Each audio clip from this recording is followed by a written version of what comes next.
hope and peace and joy. Our nation, Biafra land. No matter what you have or where you are. Our nation, Biafra land. Everybody, let's come together. Our nation, Biafra land. We are one strong family, one people. We are one strong family, one people. We are fighting for a nation full of love. Our nation, Biafra land. Guiding up hope and peace and joy. Our nation, Biafra land. No matter what you have or where you are. Our nation, Biafra land. Everybody, let's come together. Our nation, Biafra land. Was it very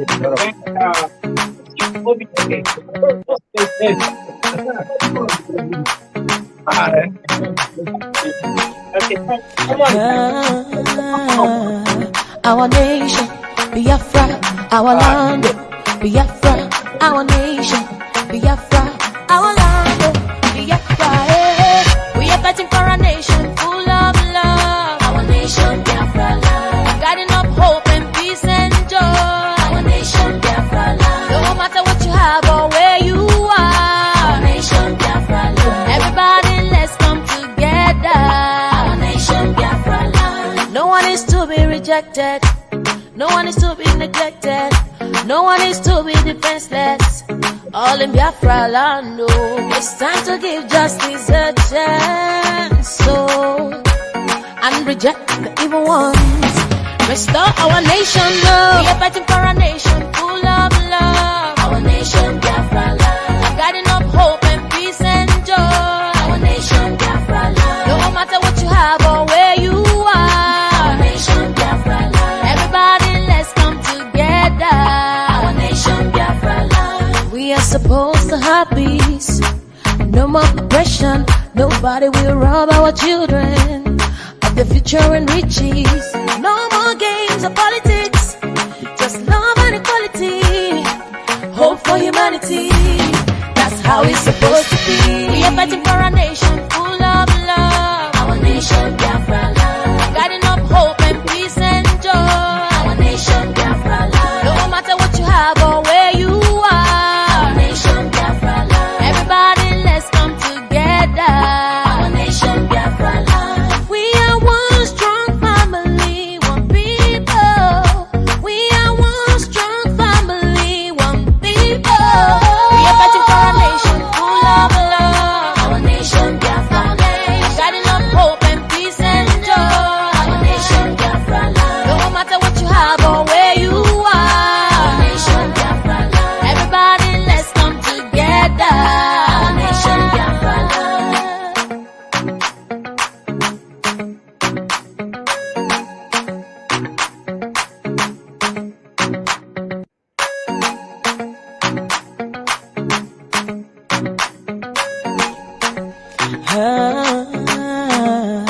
Our nation, Biafra, our land, Biafra, our nation, Biafra, our land, Biafra. We are fighting for a nation full of love. Our nation, Biafra land. Guiding up hope and peace and joy. Our nation, Biafra land. No matter what you have or where you are. Our nation, Biafra land. Everybody, let's come together. Our nation, Biafra land. No one is to be rejected. No one is to be neglected. No one is to be defenseless. All in Biafra land, oh. It's time to give justice a chance, so and reject the evil ones.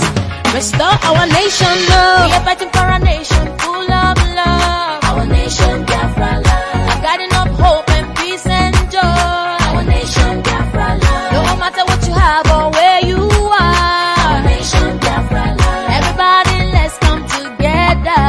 Our nation, Biafra land. We are supposed to have peace. No more oppression. Nobody will rob our children of the future and riches. No more games or politics. Just love and equality. Hope for humanity. That's how it's supposed to be. We are fighting for a nation full of love. Our nation, Biafra land. Guiding up hope and peace and joy. Our nation, Biafra land. No matter what you have or where you are. Our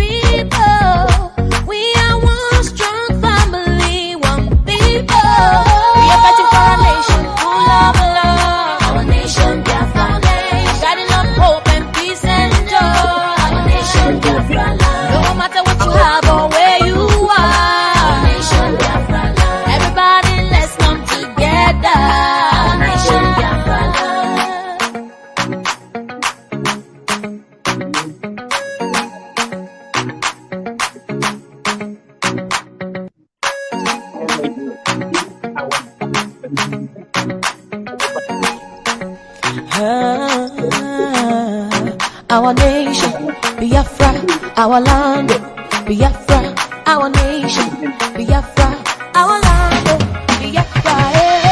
We are fighting for a nation full of love. Our nation, Biafra land, guiding up hope and peace and joy. Our nation, Biafra land, no matter what you have or where you are. Our nation, Biafra land, everybody let's come together. Our nation, Biafra land, no one is to be rejected. No one is to be neglected.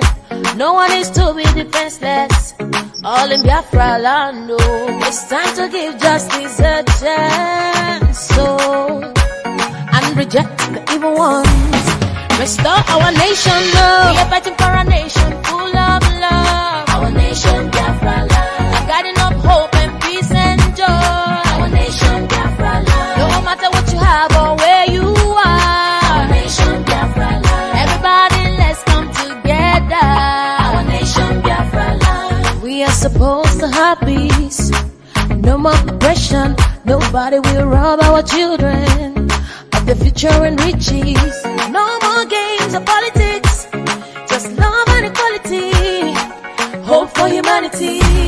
That's how it's supposed to be. We are fighting for a nation full of love. Our nation, Biafra land, guiding up hope and peace and joy. Our nation, Biafra land, no matter what you have or where you are. Our nation, Biafra land, everybody let's come together.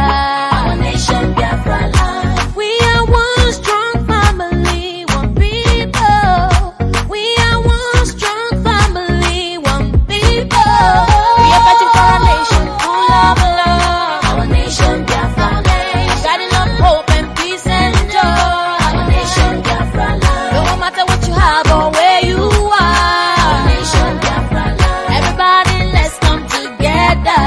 Our nation, Biafra land.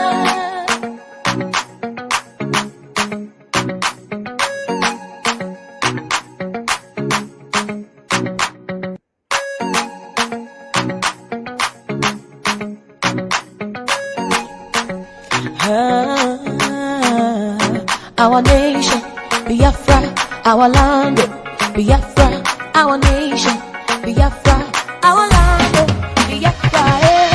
We are fighting for a nation full of love. Our nation, Biafra land, guiding up hope and peace and joy. Our nation, Biafra land, no matter what you have or where you are. Our nation, Biafra land, everybody let's come together.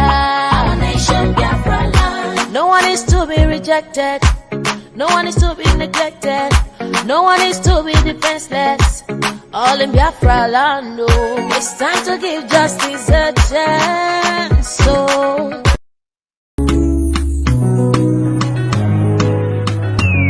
Mr. Pro, I'm doing it. more on the beat.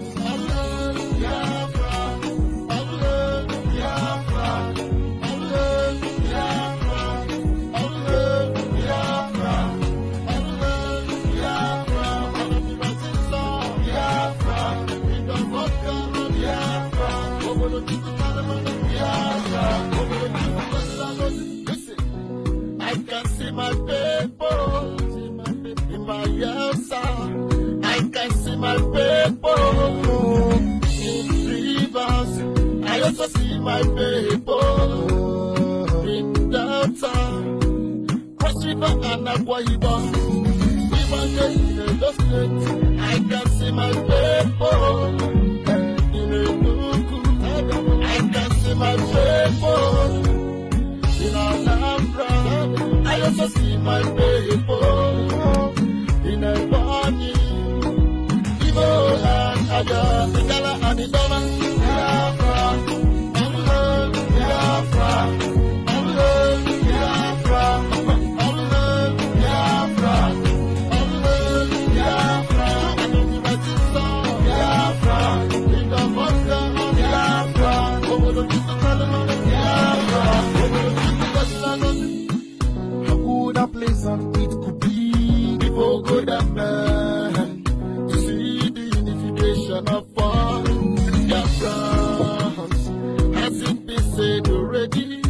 let it be done. We are the children of Chukwudike and Biafra. We are one family. The same DNA, descendants of Jerry, descendants of Parody. We are one people. We are traceable to the land of Israel.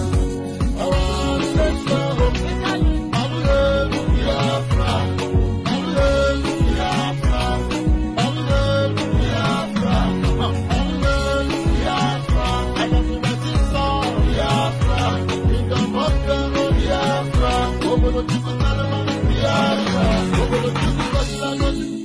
Listen, no more divide and rule, cause my people are no longer fools.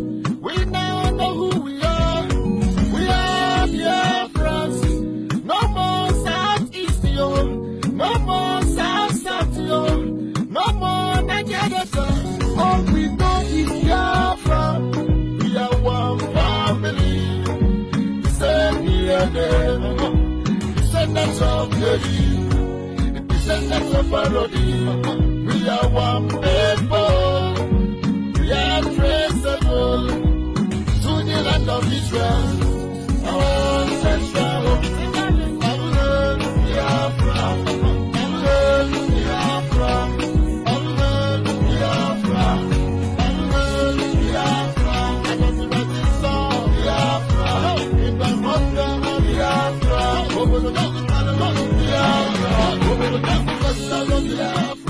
Technology, Biafra, with much resources, Biafra. Over the Taliban of Biafra, over the Taliban of Biafra. All hail Biafra, all hail Biafra. And on the rising sun, Biafra, over the Taliban of Mr. Pro, Nnamdi Kanu. Radio Biafra, IPOB.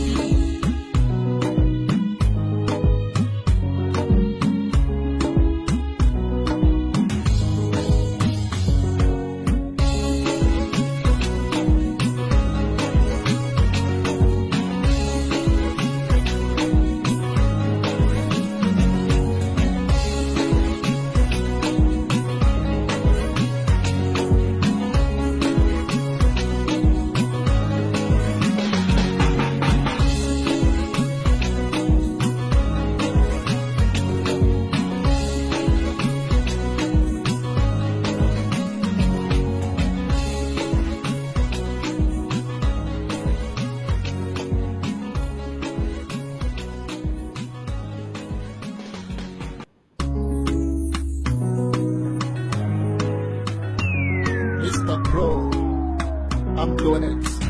More on the beat. Biafra, Biafra, Biafra, Biafra, Biafra, Biafra, in the vodka, Biafra, over the Biafra, over the listen, I can see my people in my answer. I can see my people in rivers. I also see my people in Delta, Cross River and Akwa Ibom. Even in the state, I can see my people in Enugu. I can see my people in Anambra. I also see my people in Ebonyi. And Aga, Igala and Idoma, Biafra, Biafra, Biafra, Biafra, Biafra, and the Biafra, in the Vodka, Biafra, over the Biafra, over the how good a place on it could be, people good and bad. Of all Biafrans, has it been said already? Let it be done. We are the children of Chukwudike and Biafra. We are one family. We say DNA. Descendants of Jerry. Descendants of Parody. We are one people. We are traceable to the land of Israel. Our ancestral home. Biafra. Biafra. Biafra. Biafra. I love you, my sister. Biafra. Kingdom of God. Biafra. Over the Listen, no more divide and rule. Cause my people are no longer fools. We now know who we are. We are Biafrans. No more Southeast, yo. No more South, yo. No more Nigeria. All we know is Biafra. We are one family. The same DNA. Descendants of Jerry. Descendants of Parody. We are one people. We are traceable to the land of Israel. Our ancestral home. Biafra. Biafra. Biafra. Biafra. I got the right to song. Biafra. In the Moscow. Biafra. Over the Biafra. Technology, Biafra. With the much resources, Biafra. Over the Taliban of Biafra. Over the Taliban of Biafra. All hail Biafra. All hail Biafra. And of the rising sun, Biafra. Over the Taliban of Mr. Pro. Nnamdi Kanu. Radio Biafra. IPOB.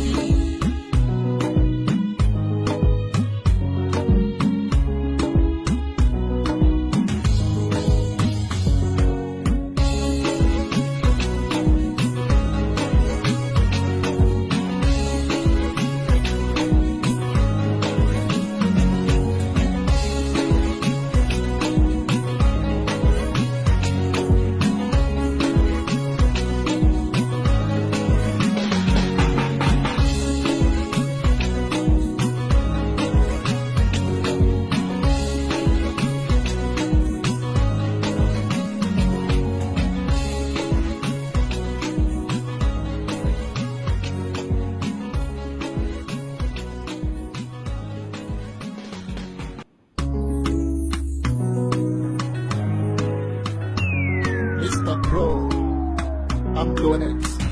More on the beat. Biafra. Biafra. Biafra. Biafra. Biafra. Biafra. In the vodka. Biafra. Over the Biafra. Over the Listen, I can see my people. In my Elsa, I can see my people in rivers. I also see my people in Delta, Cross River and Akwa Ibom. Even in the state, I can see my people in Enugu. I can see my people in Anambra. I also see my people in a bunny, Ivo and Aga, Igala and Idoma, Biafra, Biafra, Biafra, Biafra, Biafra, and the Batista, Biafra, in the Mosca, Biafra, over the Biafra, over the Good a place and it could be. People good and bad to see the unification of all Biafrans. Has it been said already? Let it be done. We are the children of the Keynote and Biafra. We are one family. The same DNA. Descendants of of parody. We are one people. We are traceable to the land of Israel. Our ancestral home. Biafra. Biafra. Biafra. Biafra. And everybody saw Biafra. Kingdom of God, Biafra. Over the people, Biafra. Over the people, listen, no more divide and rule. Cause my people are no longer fools. We now know who we are. We are Biafrans. No more Southeast, yo. No more South, yo. No more Nigeria. All we know is Biafra. We are one family. Same DNA. Descendants of David. Descendants of parody. We are one people. We are traceable to the land of Israel. Our ancestral Microphone. Microphone. Microphone.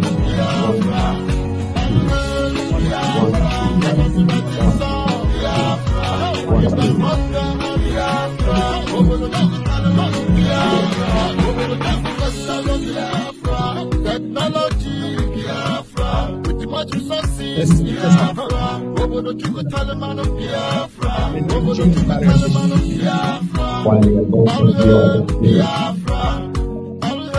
Biafra, and on the rising song, Biafra, over the Chuka Talaman, Mr. Bro, Nnamdi Kanu, Radio Biafra, IPOB.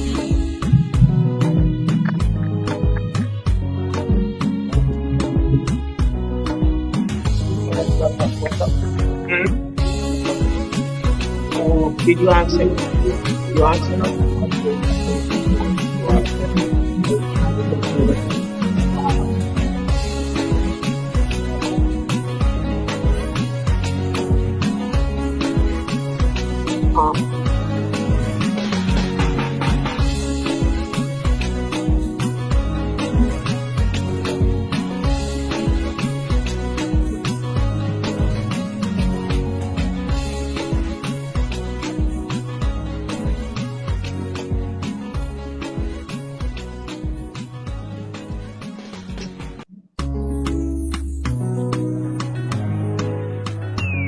Mr. Pro, I'm doing it.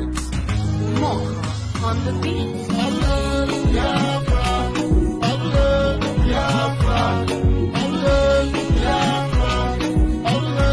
Biafra, Biafra, one of the rising song, Biafra, Kingdom of God, Biafra, over the people, Biafra, over the people, listen, I can see my people. In my house, I can see my people in rivers.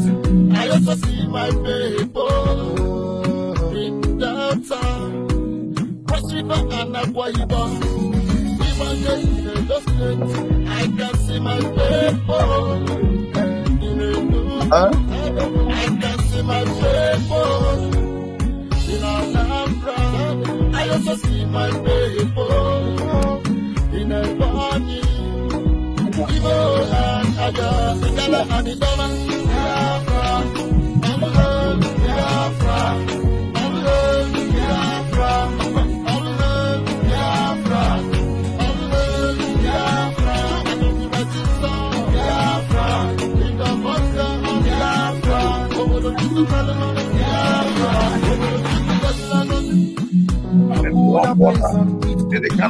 people go down there to see the unification of all Biafrans.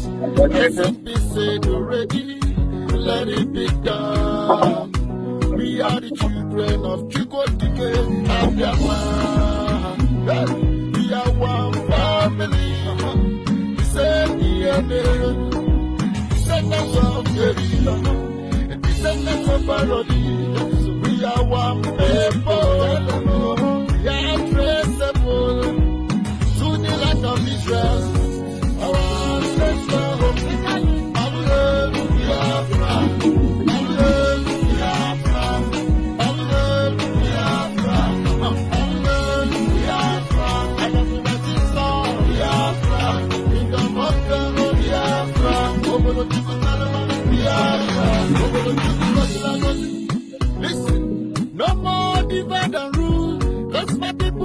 longer fools. We now know who we are. We are Biafrans. No more Southeast, yo. No more South, yo. No more Nigeria. All we know is Biafra. We are one family. The same DNA. Descendants of the descendants of Parody. We are one people. We are traceable to the land of Israel. Our ancestral home.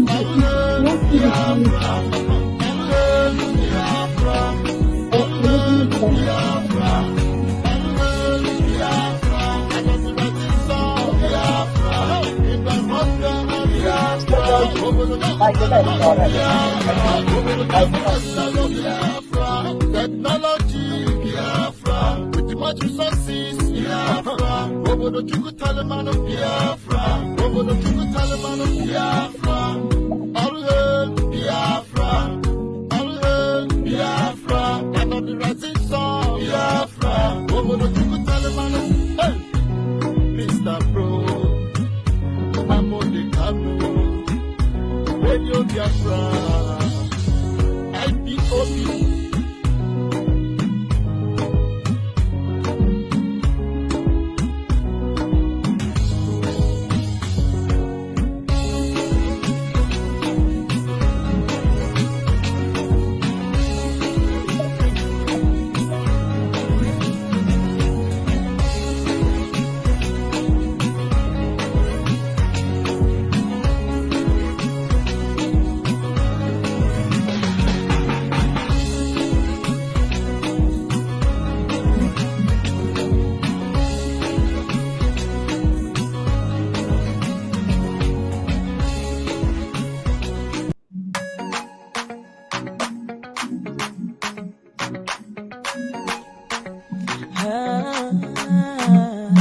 Our nation, Biafra, our land, Biafra, our nation, Biafra, our land, Biafra. Hey.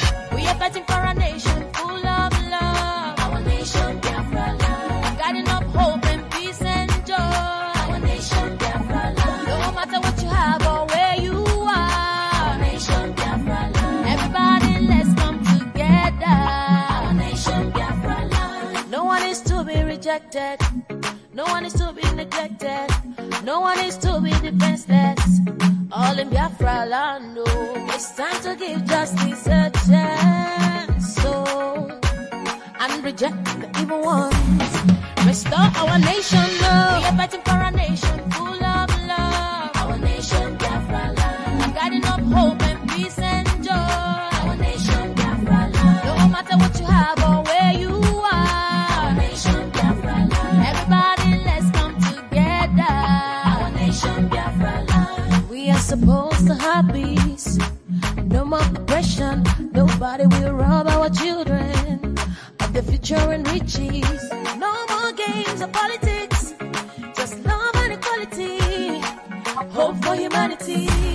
That's how it's supposed to be. We are fighting for a nation full of love. Our nation, Biafra land. Guiding up hope and peace and joy. Our nation, Biafra land. No matter what you have or where you are. Our nation, Biafra land. Everybody, let's come together. Our nation, Biafra land. We are one strong family, one people. We are one strong family, one people. We are fighting for a nation full of love. Our nation, Biafra land. Guiding up hope and peace and joy. Our nation, Biafra land. No matter what you have or where you are. Our nation, Biafra land. Everybody, let's come together. Our nation, Biafra land.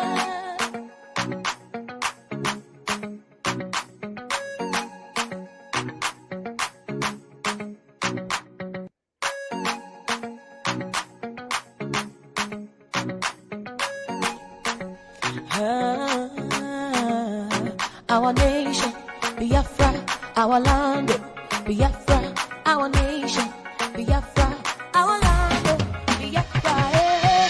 We are fighting for a nation full of love. Our nation, Biafra land. Guiding up hope and peace and joy.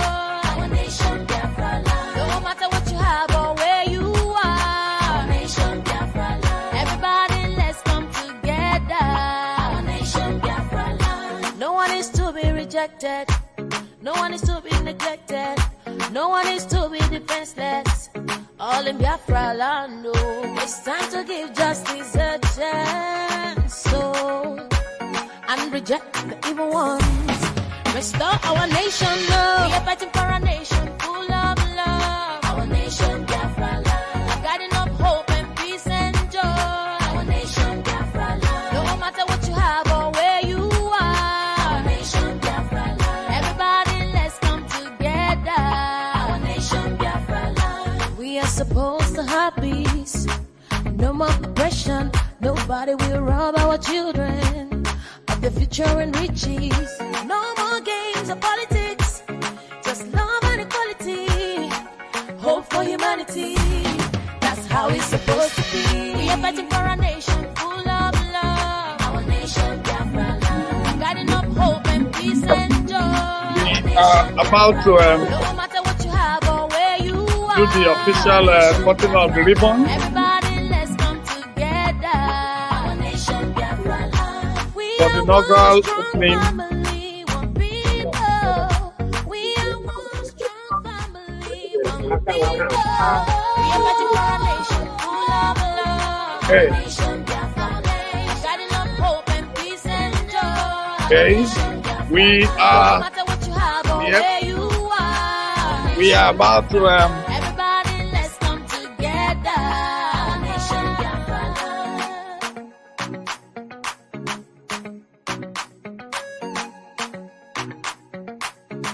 okay.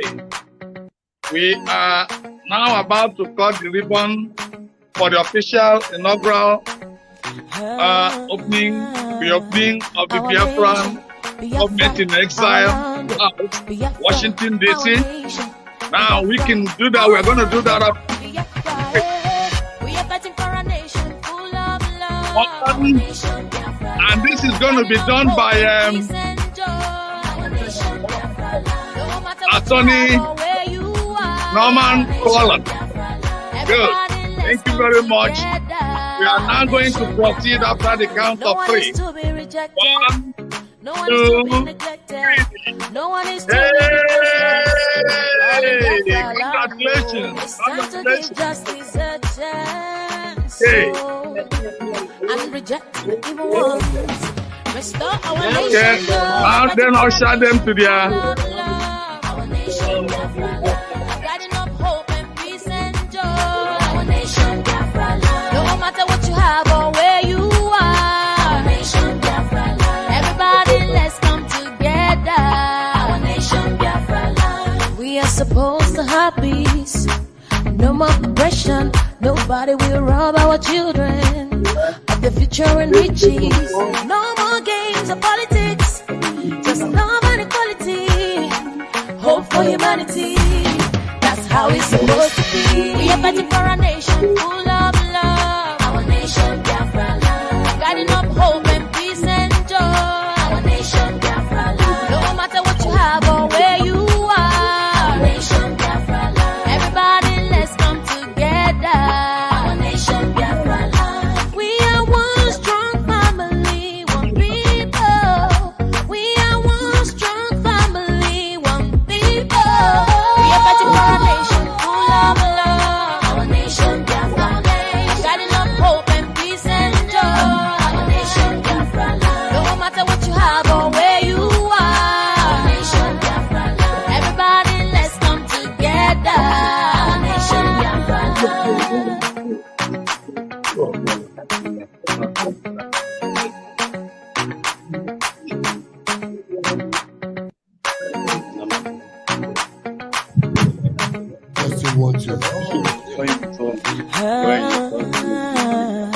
Our nation, Biafra, our land, Biafra, our nation, Biafra, our land, Biafra. We are fighting for a nation full of love. Our nation, Biafra land. Guiding up hope and peace and joy. Our nation, You ready? Biafra land. No matter what you have or where you are. Our nation, Biafra land. Everybody, let's come together. Our nation, Biafra land. No one is to be rejected. No one is to be neglected. No one is to be defenseless. Biafra House, Inauguration of Biafra House, Washington DC, the Metropolitan Area. Is open today, November 12th.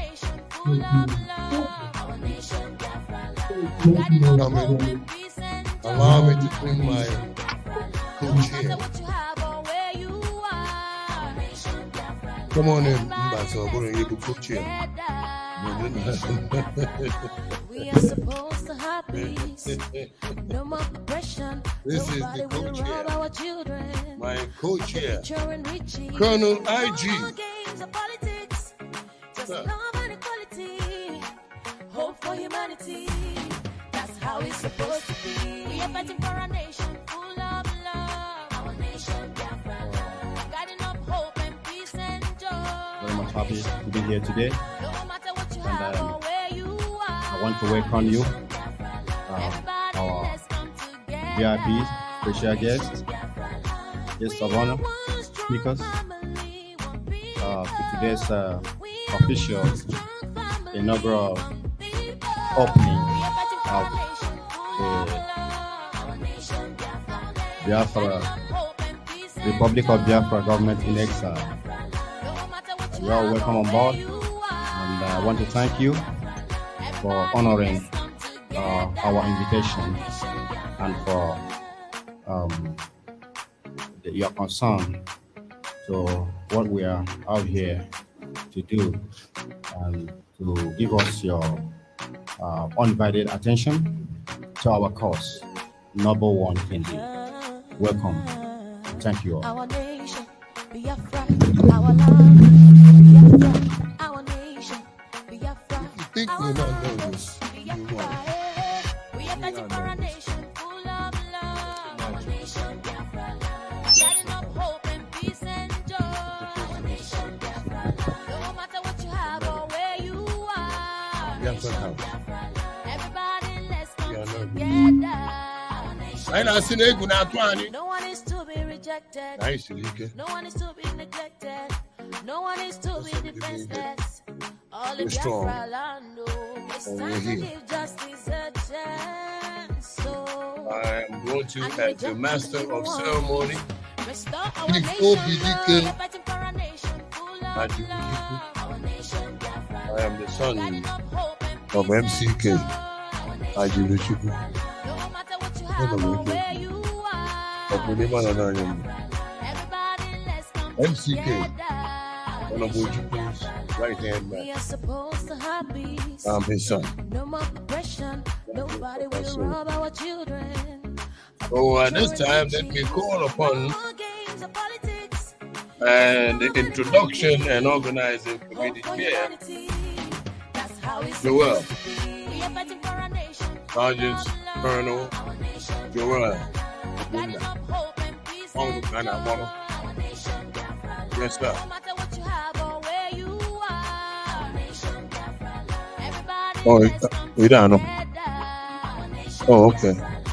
we are one strong family, one people. Okay. We are one strong This is the family. organizing. We are fighting for a nation full of love. This is the organizing committee chairman Guiding up hope and peace for this and event. joy. Our nation, Biafra. A lot of work that you've seen here You are our nation, Biafra. was done by that young man. Together.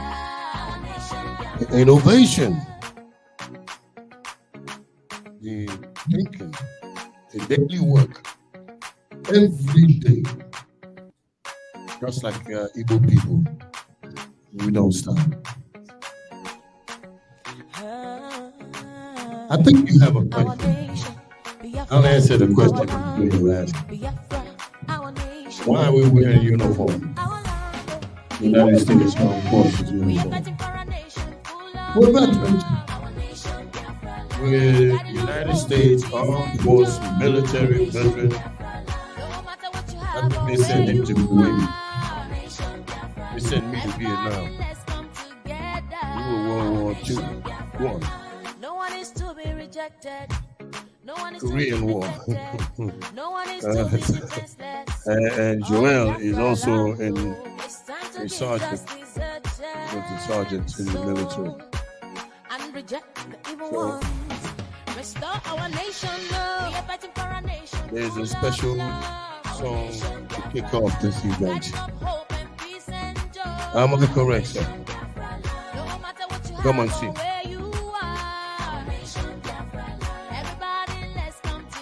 A special song to kick off the event. We are supposed to have peace. No more aggression. Nobody will rob our children of the future and riches. Thank you once again. Like my co-host was saying, you can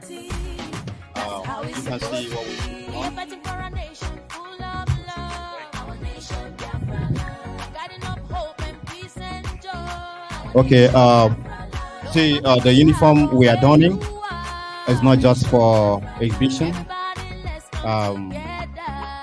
We've been in service, active military service. I am Sergeant Nnamdi Kanu, United States Army, served in wartime Operation Iraqi Freedom, and yes, and my colleague here is the old school Vietnam era. He fought in the war front in Vietnam. You can remember Vietcong. What's that big city you are used to? One particular city there. Everybody that comes from Vietnam, you know, that's what I can mention. And I have my friend over there, my colleague Joel, Sergeant Joel. Yes, yeah, he is in the rear. Okay, and before I proceed, we have a special guest today. I want to recognize you personally, generally, recognize your presence here. Help me out here.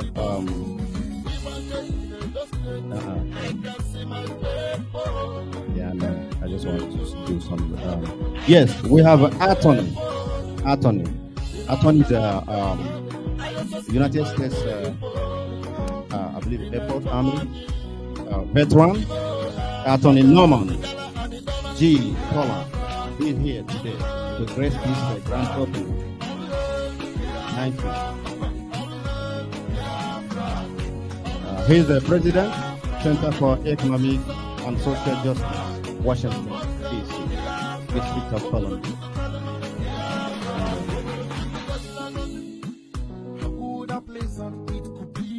Okay. And then next thing we have on our agenda here is the kickoff song. I don't know. So let's have something.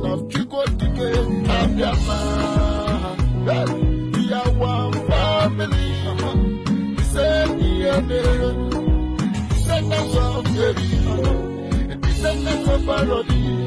We are one people. We are traceable to the land of Israel.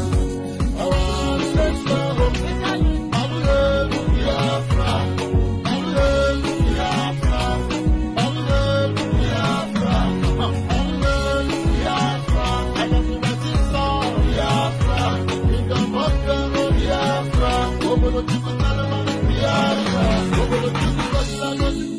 Listen, no more divide and rule. Cause my people are no longer fools. We now know who we are. We are Biafrans. No more Southeast, yo. No more South, yo. No more Nigeria. All we know is Biafra. We are one family. Okay, that's the introduction song. Recorded here. And I want to use this space of time to recognize the presence of Dr. Caroline Na. Thank you. Thank you. Okay. All right. Next thing we have on our agenda here, as we're progressing, the opening prayer will be offered by Reverend Felix. What do you say? Reverend Dr. Felix.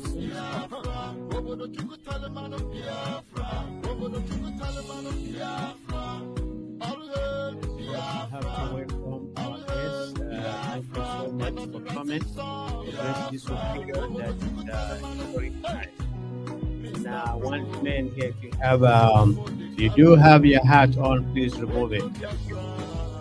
And we pray. Almighty God, Heavenly Father, you are the creator of land, you are the creator of heaven, you are the creator of sky, you are the creator of rivers. Father, you created all for you, and you are in charge. Nobody is in charge. All our situations are graced by you. Call upon you to be the chair today to govern this place, to lead us to this promised land we call Biafra. Our people have suffered for too long for no apparent reasons, for no practical reason. But we call upon you to let our oppressors and let us go. We ask you, Lord, to also guide those who are on their way coming, so that they will get here safely, and at the end, when we finish safely. Father, Biafra is a place that you have given to our forefathers. The land is ours, you gave it to us. We have not taken anything from anybody, we're not asking anybody to give us theirs. Father, we ask you to please come in their head, come and get us out of our oppressors. Help us to live in peace, in harmony with our neighbors, like we used to live before 1914.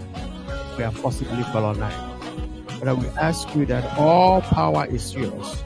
Nobody has power over you. No weapons has more power than your own. Father, we depend on you. Father, we rely on you. Father, we know that you are not going to fail us. Almighty God, we ask you, please, in your own mercy, in your gracious mercy and faithfulness, come and give us your own place that you gave our forefathers. Father, today, from today on, let the world hear our cry. Let the powers to be to hear our cry. They have to remain silent. They didn't remain silent in 1967 to 1970. The millions of our women and children and us were killed. Father, it's continuing up to today. Look at our plight. Look at our cry. We have cried long enough. We can't cry no more. Father, we ask you that not by our own power, not by our merit. We ask.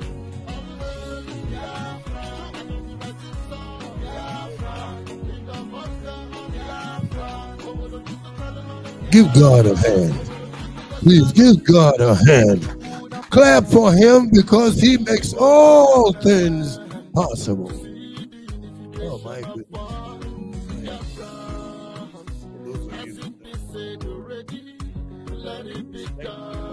Soldiers.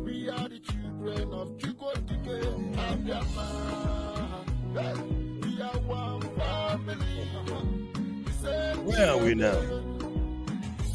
We're going to be calling. Okay. We've done with a solemn prayer to Almighty God, by Reverend Dr. Felix Ferguson. Dr. Onyi said thank you so much. For your information, Reverend Dr. Felix, who is chief, is he was in the Biafra Nigerian war. That was the program, right? It was a genocide. Massacre. Yes. So he's a veteran of that war. Murder is murder. I don't know how you see it. Just like I said, we have to give honor to him from honor. So at this time around, I would like all to stand for the singing of the United States national anthem. All stand.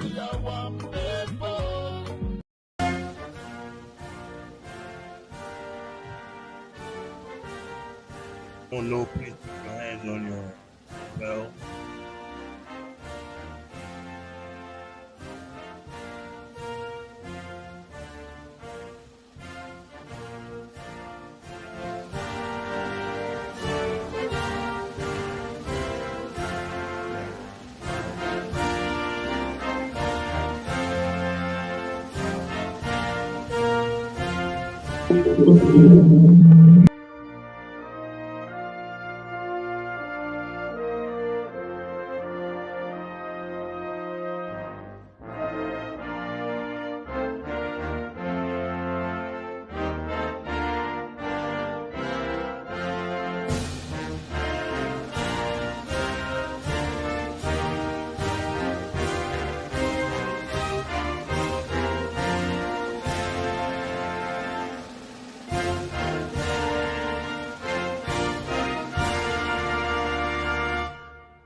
brave.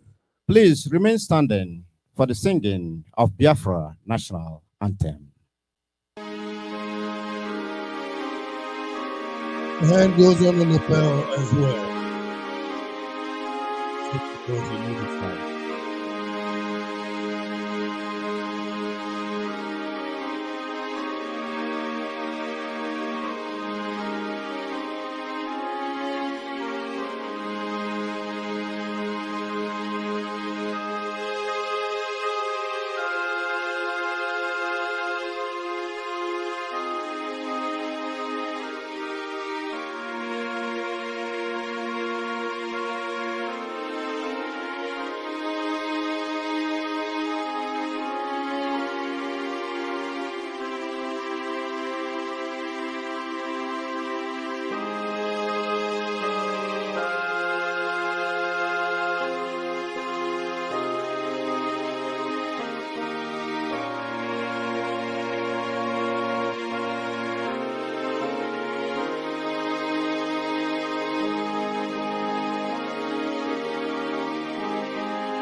Thank you so much.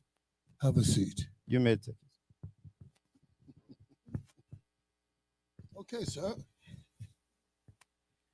Let me ask you, are there any other veterans in the house? Anybody else here who is a veteran? No? Boy Scout? Oh, okay. Okay, sir, go ahead. All right. All right.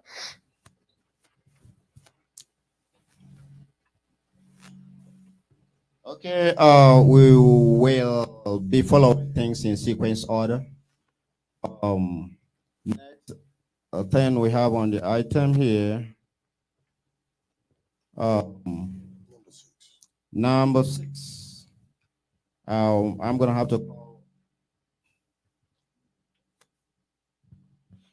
to call on the chairman of the Biafra government in exile. Welcome and opening remarks. Chairman, sir. Yes, sir. Give him a hand, folks. Give him a hand. He's the first chairman. The first chairman of this inauguration, Biafra House. Are you hooked up okay, bro? Mm-hmm. Yes, sure.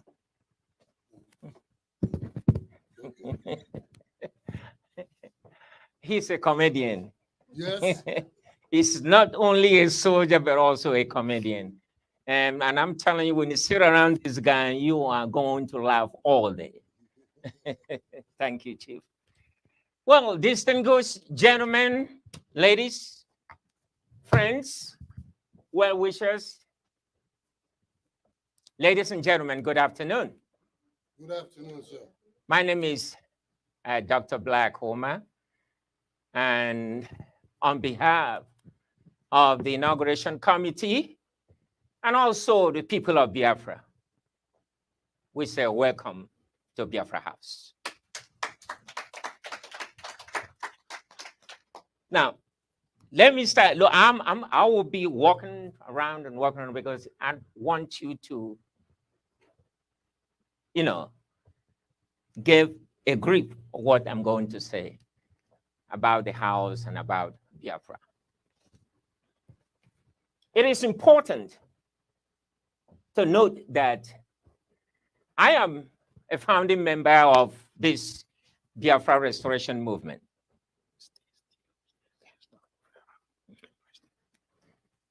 Yes, I am a founding member of this Biafra restoration movement, founded as far back as 1996 here in Washington, DC.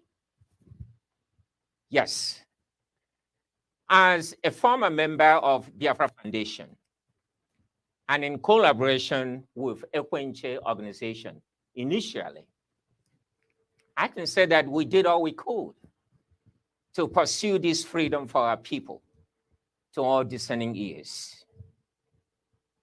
We reached out to the world individuals,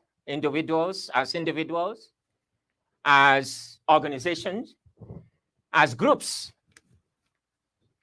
We did. But as always, it seems we didn't do much. We didn't do a lot. A lot still desired to be done. And so what did we do? A few mistakes were made. What we didn't do was to go to the world, speak to the world as a government. Because recall, we already had a government in Biafra land before now. So when now we realized that mistake, that's when we got ourselves together. And this is the reason for the Republic of Biafra government in exile today.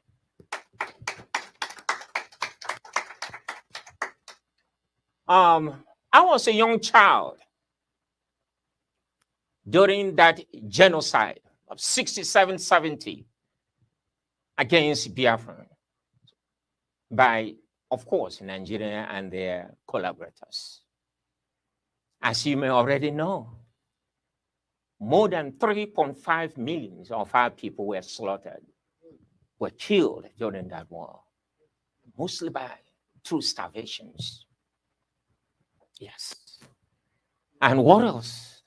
So devastating. And that's why we're still here, crying out to the world, telling the world that it's not over. I saw it all. I saw that, and I never let those memories leave me. Why, you may ask? Because the perpetrators of those heinous crimes against the Biafran people are still beating their chests, and they are still ready to actually come and finish us off. They have invited their kinsmen from all over Africa, Niger Republic, Chad, Mali, Senegal, Libya. As I speak, our regions are occupied, already infiltrated by these people. And they have come with so many different names. You call them ISWAP, you call them ISIS, you call them Boko Haram, you call them Fulani henchmen, you call them bandits, so many different names. And they are here, they have already started killing us again in Biafra land. And so we come asking for help. One thing that we need to understand is this. In the first war, 67, 70, we cried out to the world. No one listened. The world looked the other way. At the end of the day, what they said was, well, this should be, the conflict should be Nigerians' internal problem. Why should we care? So the world didn't care. And our people were slaughtered in numbers. You know, in many of my private reflections, I look up to the sky with my wounded and broken spirits, asking for help. But when I look down, I'm reminded that power has been given to spiritual people here on earth. Power to make a difference. Power to confront evil. And especially, ladies and gentlemen, power to even confront the resistor himself and put him to shame. And so we have come, once again, asking for help. And please don't get me wrong. We can fight our fight. We can confront the enemy. Yes. We are capable of doing that. But you know what they say. Peace is always preferred. That's why we have come to say, to cry on aloud all over the world and say, these guys are ready again. They are ready again. They say they are going to finish us off this time around. And their mentors, their ever watchful vultures, are standing by in the name of religion and ready to pillage our resources. What a shame. So you have the capabilities to broker peaceful separations of these unwanted marriages in Nigeria. You cannot force marriage on anybody. Sooner or later, somebody's going to react.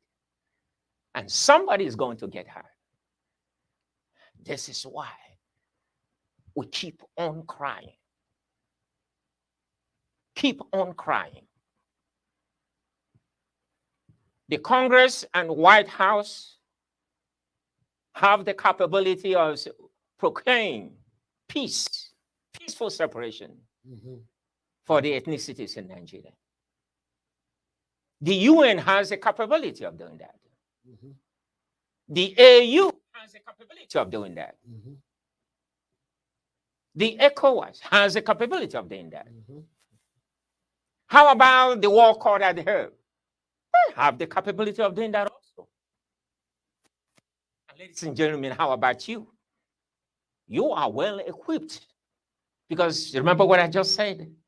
When I looked down, I was told, reminded actually, that creature spirits here on earth has the power to bring peace. And so, ladies and gentlemen, yes, you are capable of doing that. We are asking for this peaceful separation because it has never worked. Back in 1914, when Britain actually selected these territories called Nigeria today and put them all together in what they call the amalgamation of Northern and Southern Protectorate. Awesome. It didn't work then, and it has not worked now. Actually, ladies and gentlemen, that 100-year experiment expired in 2014. Yes, it did. So 8 years ago, technically, there's nothing called Nigeria anymore. It's gone. So this is why we're here. And before I finish my speech, I want to let you know about this. France, Germany, Britain, do you think it's possible to put them together as a country? You know that's impossible. You know it's not going to work. Ladies and gentlemen, that is the case with Nigeria today. And we need to bring these unworkable countries, different countries in Nigeria, to go their separate ways. Amen. Once again, ladies and gentlemen, I say welcome to BIAFRA House. Thank you so much, sir. Thank you so much, sir. Really put your hands together. I mean, clap for that one. That was, oh my goodness, that was very good. That was good. Was that good or was not good? You know, really. People are still coming in. Thank you so much. Come on in, sir, madam. Come on in. That was really well done. Chairman, well done.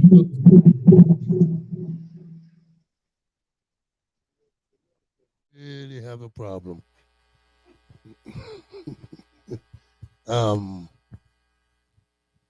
Before we move on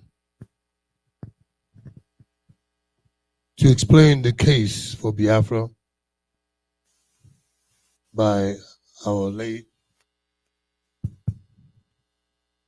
General Chukwuemeka Odumegwu Ojukwu. He's an uncle to me, kind of like a great uncle, more closer to my father than he was to me. But we have something that we need to play for you.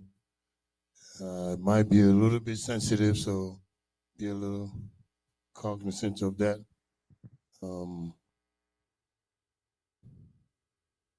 God bless your soul. Ikemba. Odumegwu. Ojukwu. We're ready to hear the case as proclaimed by Ikemba. Fellow Biafrans, on the occasion of your rally to demonstrate your solidarity with the struggles of your kith and kin back home, I send to you all fraternal greetings. As one who has been entrusted with the onerous responsibilities of guiding our young republic through these difficult times, I must confess that it is always a source of deep pleasure and encouragement to me to receive assurances of the support of the people and their continuing determination to persevere until complete victory is achieved.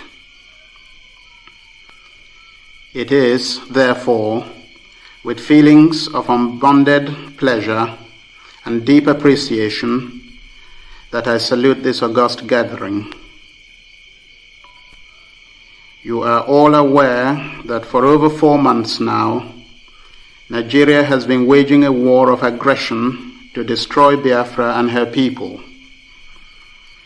This invasion by Nigerian hordes was mounted because the people of the former eastern region of Nigeria were forced on May the 30th, 1967, to declare themselves the independent state of Biafra in order to assure the security of their lives and property. As you are aware, the people of the former eastern region of Nigeria had believed, as if it were an article of faith, in the concept of a united Nigeria. No section of the then Federation of Nigeria had worked as assiduously for the attainment of this ideal as did Eastern Nigeria and her people. No section had made as many and varied positive contributions towards the realization of true unity. Having over the years spearheaded the movement for closer union, having demonstrated our faith in Nigeria in concrete terms by allowing our sons and daughters to sojourn in other parts of the country, thereby contributing tremendously to the development of such areas to the neglect of our own, it was a hard decision for us to take to opt out of a federation in which we had invested so much. But we had no real choice. Over the years, our erstwhile compatriots had made it clear in unmistakable terms that they did not want us in the Federation. Since the 1950s, our people were expropriated and discriminated against in parts of Nigeria other than their own. Furthermore, the experience of the 3 harrowing waves of remorseless genocide in 1945, 1953, and especially in 1966, involving a total of nearly 40,000 dead and countless others maimed or destitute, provided an object lesson which could not but be taken seriously. Self-preservation is probably the strongest human instinct, and it is this that has compelled the harassed and persecuted people of eastern Nigeria to seek refuge in their own home and amongst their kindred.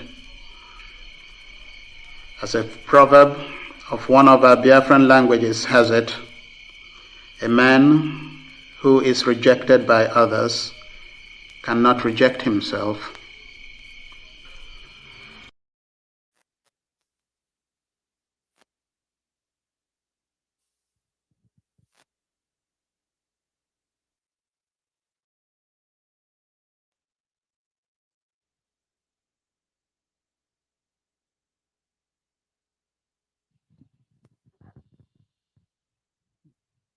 if you wouldn't mind, please give our former chief of the Megwegu. It's so hard to believe what he had to go through in those days. Very difficult time. But give them a round of applause anyhow, because they tried. They put their best foot forward. Any way you look at it, they put their best foot forward and they tried. And it's not over. No, it's not over. No matter what it is that was done then, we're going to do it again. We're going to do it again, no doubt about it. So that was the case for Biafra. Some people wonder, why are we doing this? I mean, come on. Shouldn't everybody just go and rest and get old and relax? What about our children? What about our children? Young ones. I have three, no? How many do I have? I have 6 grandsons. What about them? Many of us here want to go back home. I'm from Omudim, Newi, in case many people don't know. They're children. What about them? They're calling for a home. What home are we going to send them to? Where are we going to send them? So, the fight is not over. We just have to continue. Some of us will come here and live and stay forever and say, oh, we're here now. Forget about it. No. It can't happen. Oh. Okay, my brother. All right. Let's move on to your... I got it. Oh, my God, you got it. We're making progress. Are we making progress, folks? We are making progress. And the guy, should I say, that was in that military suit, was the leader of the people of Biafra, the Republic of Biafra. Biafra was a de facto nation, country, or state, recognized by some international communities, but America did not come up front in the issue of Biafra. But at the time America was to come in, the Nigerian Janjaweed state played the first one on Biafra. They rushed and said they ended the war, but the war never ended. Remember, there are categories of wars. There is conventional warfare, there's unconventional warfare, there's economic warfare or trade warfare, infrastructural warfare, religious warfare. All this Nigeria has levied on us all along. And now they're playing a fast one on the international community. They have not officially declared war. So the international community's attention will not be focused on them. So what they do, they're killing us. They come here to buy Tokana, what they call it, pronounce it for me. Kentucky Fried Chicken. Tokana jets. Those are military training jets. They buy them. They don't go to international wars. They don't do nothing. They use it to subjugate, and humiliate us and massacre people in the villages. That is what Nigerian military does. They are military standard. That's happening today. They are the committing program. They have not declared full war. They have not declared full war. What they do it in the way that they will catch the international community off guard. But meanwhile, as we are progressing, let me not hold you too long. I will introduce this lady here. Go ahead. The tornado, hurricane. Now, when I say hurricane, I mean she's a speaker. Make sure that she has water. Caroline B. Nah is a resident of Bridgeport, Connecticut, and the widow of the late Anthony W. Nah. She is the proud mother of 2 sons, Robert and Harold. You one of them? Okay. Okay. You ain't one of them.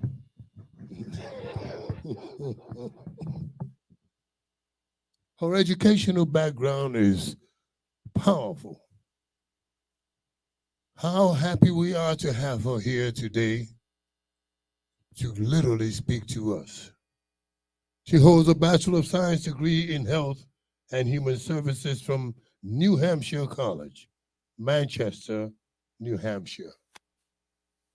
A master's degree in education from the University of Bridgeport, Connecticut. A doctorate degree in theology from Canadian University, a certificate in theology from the Hartford Seminary, Hartford, Connecticut, a certificate in cultural diversity. Keep listening to this. This is powerful. This is really not, you don't get this by easily. You work hard to get this. A certificate in cultural diversity training from the Professional Women's Network, Louisville, Kentucky. She is registered with the State of Connecticut Department of Administration Services as a certified diversity trainer. This is going to be good. She is licensed with the State of Connecticut Insurance Department as a licensed bail bond. The first African-American bail bond woman in America. Let me repeat that. The first Black woman, African-American, whichever way you want to call it, but the first African-American bail bonds women in America, and a host of certificates in numerous businesses. Many of them we could not read today, otherwise we'll be here. Dr. Na served as president of the Greater Bridgeport branch of the NAACP for 14 years. Under her leadership, the Bridgeport branch was considered to be one of the most successful branches in America. No joke. No joke at all. Dr. Na takes pride in saying, I am civil rights to the bone. Hello. Civil rights to the bone. Get that straight. So if you see the Biafrans are fighting hard, here is a civil rights fighter to the bone. My bones just fell there. She is also happy to fight for the least of these. She is a woman who is not afraid to speak truth to power. Truth to power. Is that right, sir? She's not afraid to speak truth to power. We're so lucky to have the truth to truth. I like that one. Because Biafra is the truth. And so she's going to speak to us. She comes from a line of strong African-American women. Growing up in a small town in Rochelle, Georgia. Watching her mother and grandmother, she learned firsthand and how to speak truth to power. My goodness. I am proud to present to you, all of you here today, this is a first for you too.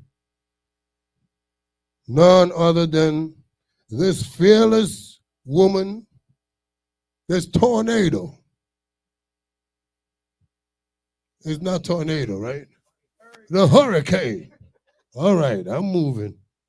Dr. Caroline, now listen, I want to see some hand clapping. You know, clap Dr. Na, Dr. Na, Dr. Give her a hand, moving up. Oh my God, bring her up here. Oh man, keep on clapping, don't let go. Don't let her fall either. Oh, wonderful. Dr. Nair, thank you so much. Thank you, sir, for that great introduction.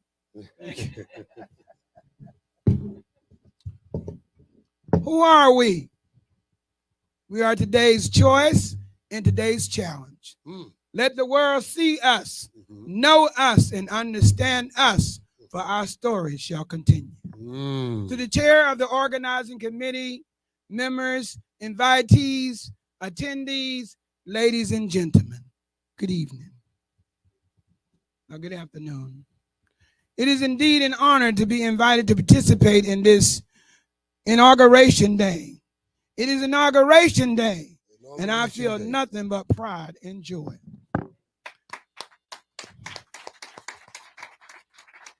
After reading the history of your organization and the history of your people, so many of you, your people have already died. So I want you to not let this effort be in vain. Some may tell you that you can't, but I am here today to tell you that you can. And but some of them started out with you, may have fallen by the wayside. But I don't even want you to be discouraged about that, because everybody don't deserve a front row in your class. So don't feel bad about that. And I don't ever want you never give up. And I told Dr. Uman on the phone the other night, sometimes people say, well, it's only one of us or two of us. You may not all have it together today, but together you can have it all. If you stand together. I just want to, I can't stand very long because I had both my knees replaced. Could you just let me sit down, sir, for a minute? But I want to say that I told Dr. Uma a story the other night about the power of one. Never underestimate the power of one. Now, I'm here today because Mr. Norman Curlin brought me here. Mr. Norman Curlin is a powerful one man. Sure, you can move this thing out the way so they can hear. I just need the microphone. Move it. So I want to say, I told Dr. Uma the other day about the power of one. As he told you in my introduction, I live in Bridgeport, Connecticut.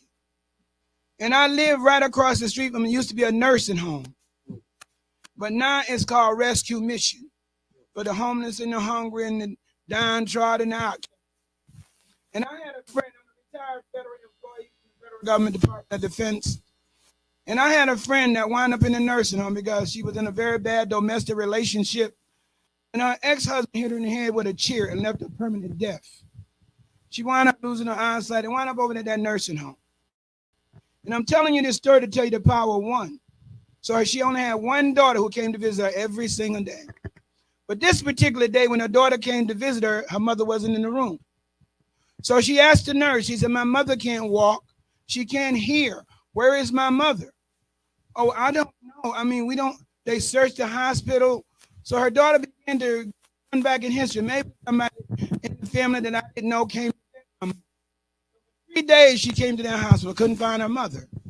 So one day she sat down on the side of the bed and she began to have her mind race back through history. She heard this noise. She looks under the bed. Her mother's under the bed. Her mother had fallen out of the bed and gone, rolled underneath the bed, and they had cleaned the room, supposedly. They had searched the hospital, supposedly. You know what that young lady did? Now, I just introduced Mr. Curlin to the United States Senator Richard Blumenthal. He was supposed to be here today, but the Democrats have some big things going on. At one time, he used to be the Attorney General for the state of Connecticut. And at this particular time in his history, he was Attorney General. She called the Attorney General. She called the governor. She called everybody that she could call. You know that girl did? She shut down that nursing home. Shut it down. Because when they came in to do an investigation, they discovered all kinds of violations. Medicated and nurses were strung out on Oxycontin, all kinds of things. But because of this one person, she was able to shut it down. They never reopened. Now, the point of the moral of this story is never underestimate the power of one. And as I said earlier, you may not have it all together, but together you can have it all. Now, I told you I came in to tell you can. When you think about the powers that you talk about, the UN. Dr. Umar said to me the other night, I said, what do you want? He said, we just want a piece of separation. That's all. That's not a lot to ask when you're really asking for something that is rightfully yours. So what do you want me to do? He said, I want you to go with me to the UN to get a meeting. Oh, I am going to the UN. We are going to the UN because these powers, that people that you think that have power, when you start pulling back those layers, there's nothing back there. And I'm a witness. I'm a living witness. This is nothing but a bunch of scared folks with titles behind their names. But you know, I told my friend Dr. Gass when I was working on this campaign, he won as a state senator of my district. And he called me yesterday because he was a little discouraged about something. He said, all the people that hated me, and it's going to happen to you, when I was running, they want to be my friend. I said, just remember, everything that glitters is not gold. There's some stuff that look like real gold, but you want to know the difference? Can anybody tell me the difference? How do you find out the difference? You put some heat to it. If you put some heat to it, you know it's gold. Or whatever that other thing is. Same thing with diamonds. They got something out here called cubic zirconia. You know, it looks like diamond, but it's not the real thing. You want to know if it's real diamond, put it on in the sun when the heat hit it. People are the same way. We're greater than anything. Man is God's greatest creation. When you know who you are, for me, you can walk a flame of fire. Because God has, for those of you who know the Bible, God has given man dominion over stuff. So when you go to talking about going to the UN, you got a bunch of scared folks sitting down there with titles behind their names that somebody gave a title and gave them a little power and the head got too big.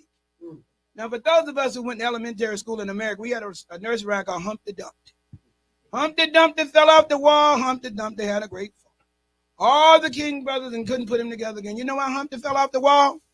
His head got too big. You know, and this is what's happening with the people at the UN.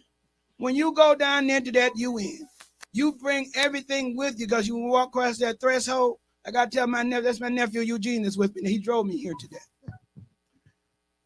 I said, I am not afraid of anything. Because when I walk past that threshold, I can feel the power of my ancestors walking with me. I can feel their spirits walking with me. So I'm not one of these scared black folks, you know, that jump and dance when you say dance and yeah, and that kind of hypocrisy. That's something I was talking to the doctor in the office earlier before we came out, and I was so moved by his story. I was so touched. You all got so many stories. So in my church, I'm from an old black Southern church, and there's a song that we sing in our church down home, through many toils and snares I've already come. So you've already been through trials and tribulations. You have crossed the seas, but the ocean lies before. You can do it. Biafrans, committee members, you can do it. All things are possible if you only believe. This is Inauguration Day. You are the people that you are the ones that your people have been waiting for. You are the ones that your people have been waiting for. Nothing happened before its time. The time is now, the place is here, and the answer is us. So you must jump to it. Yes, you're going to have the nays and the yays, and oh, I wouldn't do that if I were you. One thing you don't ever want is a scared person. The scared person would get you killed. And I tell people when I'm going, I don't want no scared folks coming with me because they zap all the positive energy out of you. Ever been around with someone that was scared to death? People have had people killed because they had scared people with them. Oh, I'm not going down there. I was, well, then don't come with me if you're scared. Because you would take away the positive. I think one of the gentlemen told me today he's a scientist or something. And you know that the positive and negative controls the universe. But the positive will always overcome the negative. It's the same thing with good and evil. You all are good people here today. You're fighting for a good cause. All you want is a piece of separation. That's not a lot to ask. You are the ones that your people have been waiting for.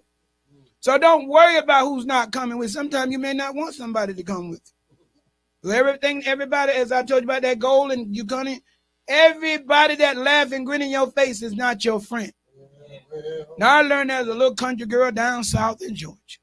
I'm a country girl. Well, I grew up in the backwoods of Georgia. Everything that the doctor was talking about the human anatomy. He's a physician. And I said, you know, the body has a natural ability to heal itself if you put the right things in it. You know, I had both my knees replaced, and they both got infected because the doctor made a mistake. So I had to go and have them done all over again. And we put in a nurse, and they said, "Oh, Miss, no, you're not gonna make it." I said, "Oh no, I'm gonna make it." I was, because death, when it comes to me, it ain't gonna take me so easy. Because it's, first of all, it's not a friend, it's an enemy. Those of you know the Bible, it's the last enemy that's gonna be swallowed up when Jesus comes. So I'm not scared of nothing. You know, and I want you all to not have that kind of fear thing. We going to the UN. You want me to go to the UN? And you want to come and you can't be scared. Yeah. So I'm one of these people that I don't wait for nobody to open no doors to me. I knock them down. If I knock on your door once and I know you in there, you don't come at the door coming down. Because you have enough power. Man is marvelously made. You have enough fire in you to burn this building down. And that is the truth. For you scientists that's in the room, you should have studied that. But the most important person, and the most important thing you have is yourself. When you come, you're enough. You're enough. You have to have like-minded people like yourself. You know the reason why some people can't get along, because they're too different. I was married to a man from Liberia, West Africa. He died last year. When I first met him, he was a student at the University of Bridgeport. He had come here on a soccer scholarship. He was a hell of a soccer player. And I am suing the hospital now because they murdered him. And you talking about a black woman that's going to sue, is Carol or no? But I mention him because at that time, a lot of Liberians had come to the country on visitation. They overstayed their visa, and a lot of them was illegal aliens. So I'm born and raised in America, and I didn't know the power of the United States Immigration Department. So they rounded up all the Liberian people, put them all in jail. That's what made me go into the bail bonds business. I'm a bondswoman. And I can write bonds anywhere in the United States, Puerto Rico, and the Virgin Islands. So they said, "Oh, they got to be bailed." I said, "Bail out? These people ain't got no money to be bailed out." So everywhere I went, bailed out, bailed out. I said, "Bail? What is that?" I didn't get them out then. So you know what I did? I went to the governor of the state of Connecticut. He said, "Oh, we don't get involved in those are international problems." I said, "They haven't killed anybody. A lot of them have nothing to do. Liberia had a civil war as well." I said, they have nothing to go back to. They're not going anywhere. I went back to the community and I found me some of the roughest looking folks that I could find. People had nappy hair, froze, whatever. And I said, when I got an old raggedy school bus, and I went to Hartford. I said, "You see all them people out there? I gave everybody $10 to come with me." You know, I said, "You see them people out there? They ain't playing." They looked out the window and said, "I don't care about all these people." I was I was brown. She brought all these people up here. My God, what is this? I had them running into each other. You think they didn't free those Liberians? They freed every one of them. So now after that, about a week after, they went after my son, Harold. Harold's been turned upside down because his mom, he came with me today, but he's at the hotel. He suffered with severe depression. They've done everything to Harold, have crucified him upside down. So they arrested Harold. He calls me, "Mom, come get me." I was, "I'm in the police." I said, "For what?" He's driving my car and he had a bunch of kids in front of him. I always had a nice car, and pulls him over, takes the keys and locked Harold up. They knew it was my car because my name was on my license plate. I go down to the police department. I'm here to Belmont. I said, "Oh, you need a bondsman." I said, "A bondsman?" And $500. I went back and got $500 from his godmother. We bailed him out. And I sat for 2 days in my house. I said, "Bill, how does one become a bondsman?" I studied the laws, the insurance department, everything, and I did not rest. I said, the next time they come for my son, I'll be able to bill him. I won't need to put up no cash. That's what motivated the Liberian arrest in Hartford, Connecticut, and my son getting arrested led me into the bail bond business.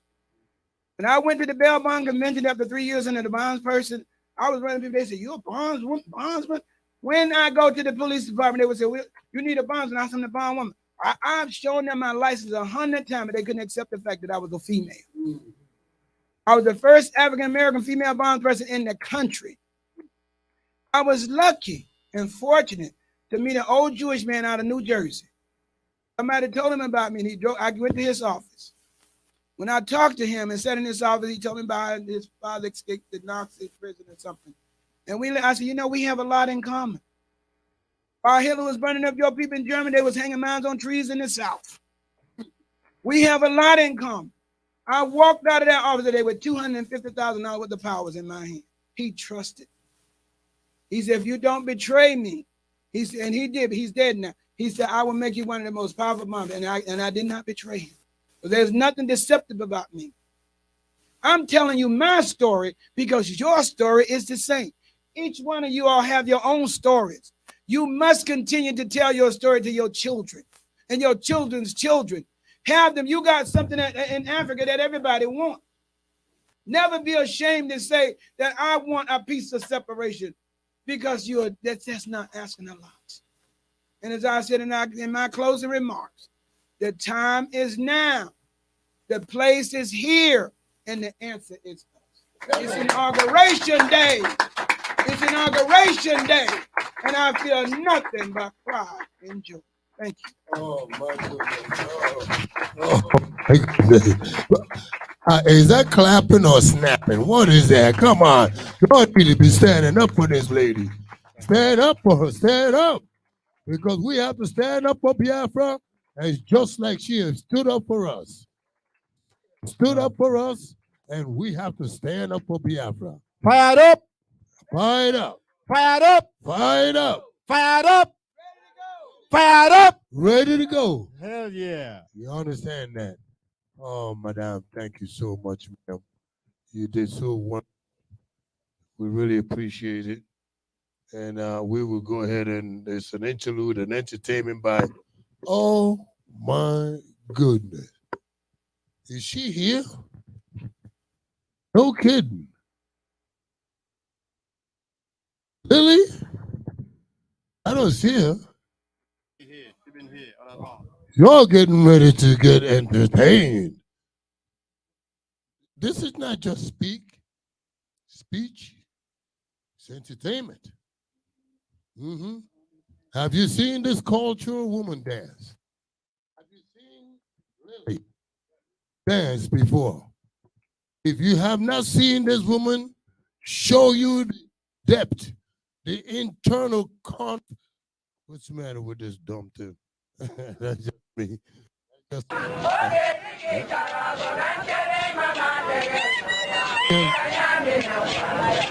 on, Lydia. This is a group. Does she have enough room? No?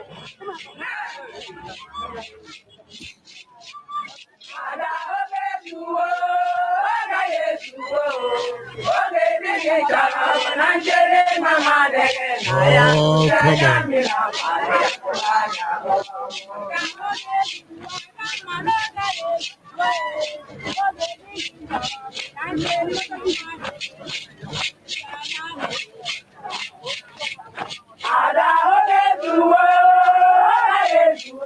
on.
Hey. Oh.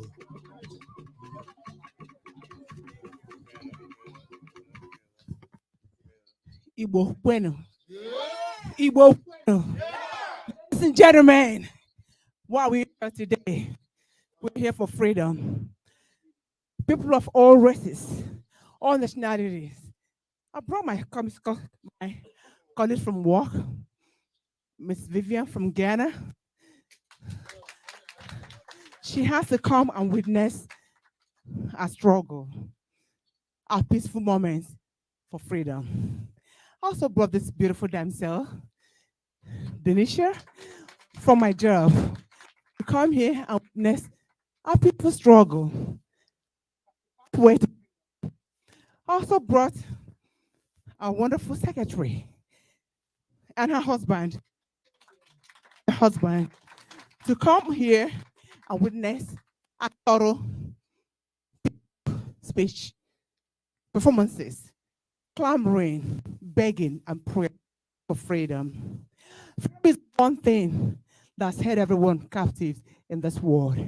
Also had to make sure I bring this veteran, she's a veteran in the U.S. Army, to come here and perform with me. Because the cause for freedom we're asking for. We're not here for any.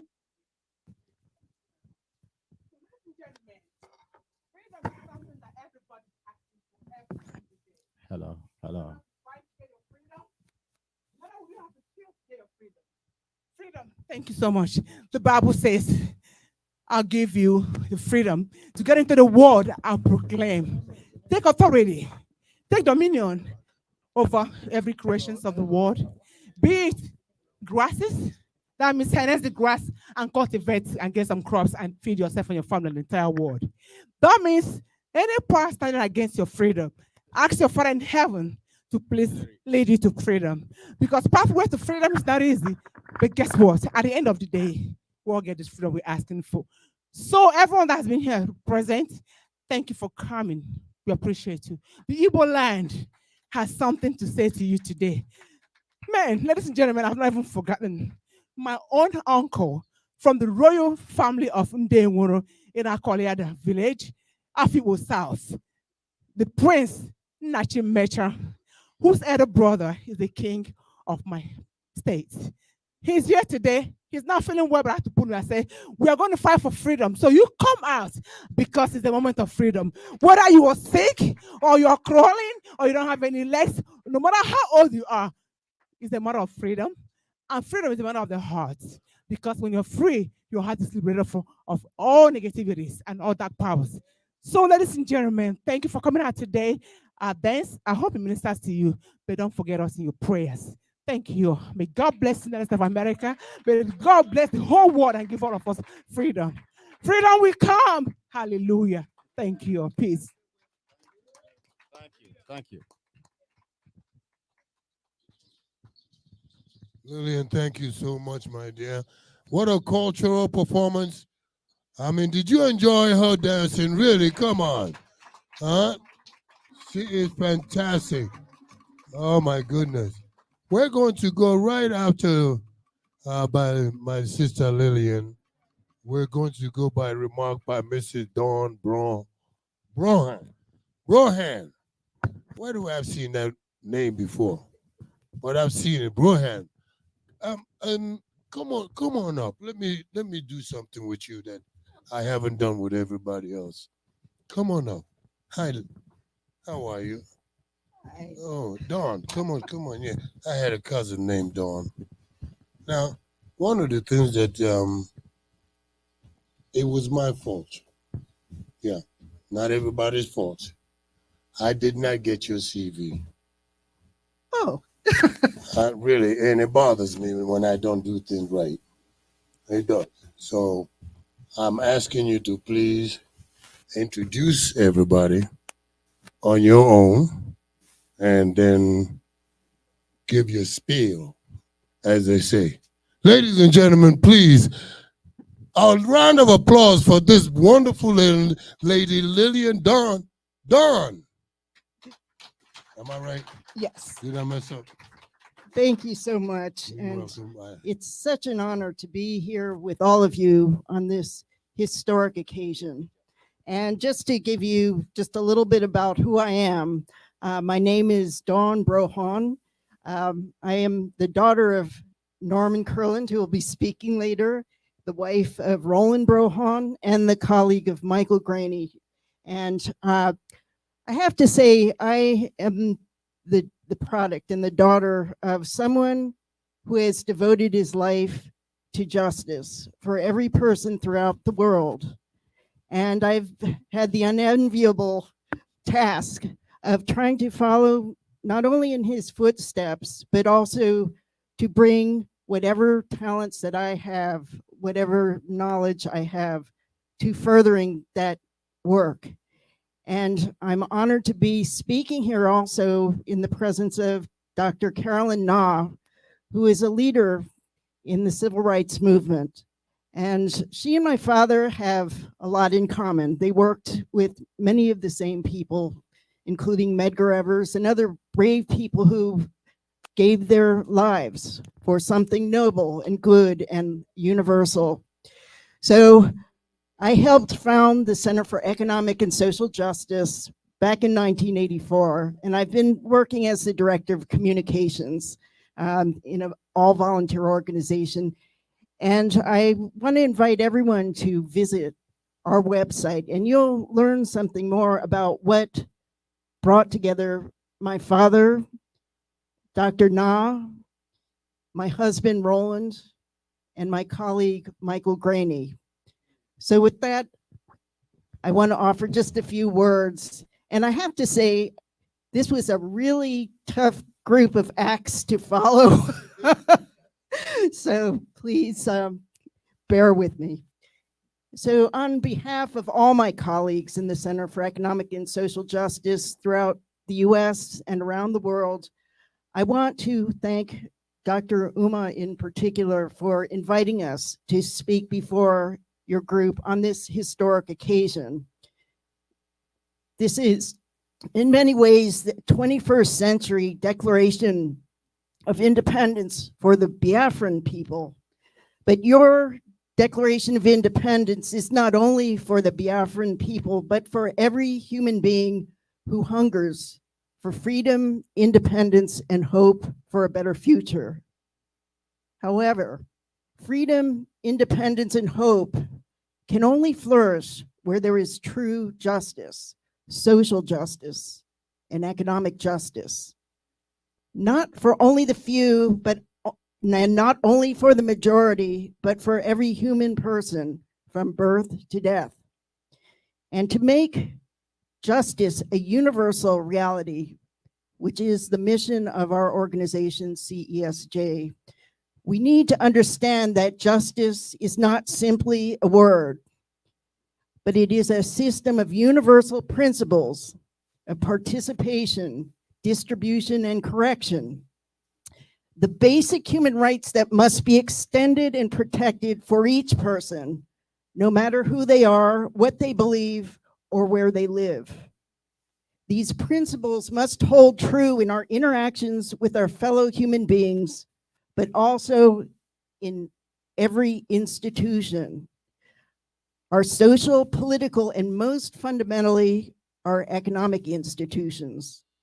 It is in the design of our economic institutions that we guide the direction of our economy, and the Biafran economy, the Nigerian, African, and global economies, for better or worse, toward widespread prosperity or pandemic poverty. Our economic institutions and who has full access to them determines how each of us and our families will be able to provide for our basic material needs and wants. Such economic security allows us to pursue our higher social and spiritual needs, including how we contribute to civilization and the common good. Our economic institutions, particularly those dealing with property rights and money, also determine who will own and who will be owned. In designing our futures, including the future economic development of a new Biafra, we should therefore ask three basic questions. First, who will pay for it? In other words, where will the money come from for development and growth? Will it be from taxpayer dollars or the taxpayer dollars of other countries? Will it be from government debt? Will it be from the investments of a wealthy elite, whether domestic or foreign? Or will it be from a sound money and banking system that supplies the financing for the capital needs of private sector businesses, but in ways that enable every person throughout their lives to acquire ownership shares in that new capital? The second question is, who will control it? Will it be a private elite? Will it be the state and those who control the state? Or will it be every citizen as a shareholder in the companies who apply the productive power of capital and human labor to produce marketable goods and services? The third question, the important one we should all ask, is who will own it? This is a question that is largely determined by the first two questions: who will pay for it and who will control it? Will it be an increasingly wealthy few? Will it be the state? Or will it be every citizen with the full rights of private property, which extends equal opportunity to become a capital owner while sharing the rights of every owner to the full fruits and control over their share of productive capital? Now, as you know better than I do, you face a historic challenge, a monumental challenge. And this is not only in the building of a new nation, but building that nation in a new way. And how we transform our system, our institutions, to realize the principles of economic and social justice for every person. What we've been talking about, we call the just third way. It is, you might call it, economic personalism. This is a third way beyond the existing systems today. It is new. It has never been realized in history before, but it is based on the importance, the dignity, and empowerment of every individual human being. No one can be left out. The just third way, unfortunately, is not taught in any university. It's not taught in any high school. It's not taught in any elementary school. It's not taught within families.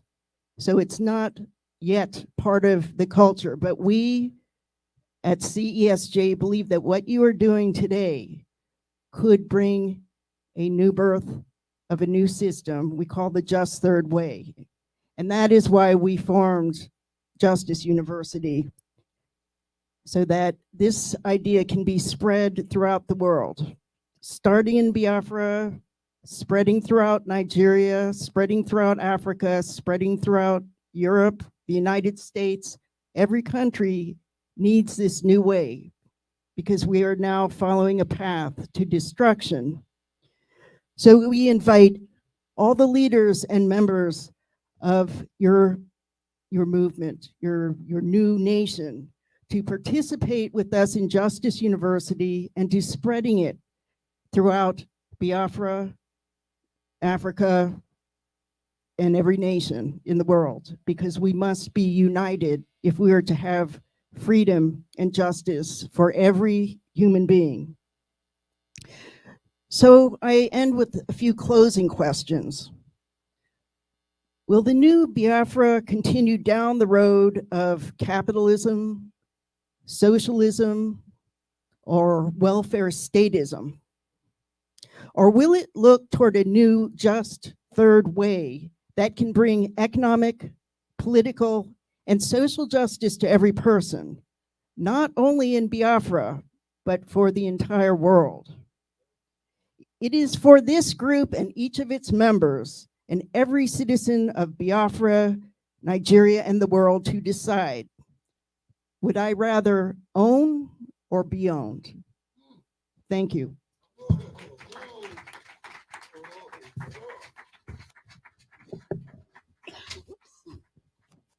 Goodness darn, you hit that. Own or be owned. I should dance now. Did you hear that? How about another round of applause for Dawn? I mean, really, it's a simple question. Own or be owned? We tend to be owned. You can forget that. Igbo kwenu. Igbo kwenu. Igbo kwenu. We do not intend to be owned. It's all over, folks. All those Europeans in Europe who believe very seriously that, you know, they owned us. It's over with. It's over with. Where are we? We're in Maryland. Did you skip your Oh, we did. stuff? Or Lillian did. looks like you Dawn, skipped your. you're not related to that basketball coach at Syracuse University, are you? Yes. Brohan, yeah. You Brohan, yeah, because that's my alma mater. And then, so Okay. Think we are rolling. We are rolling. Oh my God. We stop at number 2 at number 10. That's where we are. You know, before we proceed, Our nation, in the Second World War, Biafra, our nation, the state of Israel our land, was we are fighting for a nation full of love. Our nation, Biafra, guiding up hope and peace and joy. Our nation, Biafra, no matter what you have or where you are. Our nation, Biafra, everybody let's come together. Our nation, Biafra, no one is to be rejected. or what we tell them. No one is to be neglected. In No one Oslo, is to be defenseless. led by one All in Biafra land. named Giving. It's time to give justice So we gotta go home. chance. Remember the And reject psalmist one. song. Restore our Okay. nation, love. We are fighting for a Give nation us full all of Babylon, love. Our nation, where we Biafra, start guiding up now, hope and peace and joy. and then Our we nation, Biafra, no matter what you have or where you are. Our nation, Biafra, everybody let's come together. Our nation, Biafra, we are supposed to have peace. No more oppression. Nobody will rob our children of the future and riches. No more games of politics. Just love and equality. That is Hope for how humanity. the That's how it's supposed to be.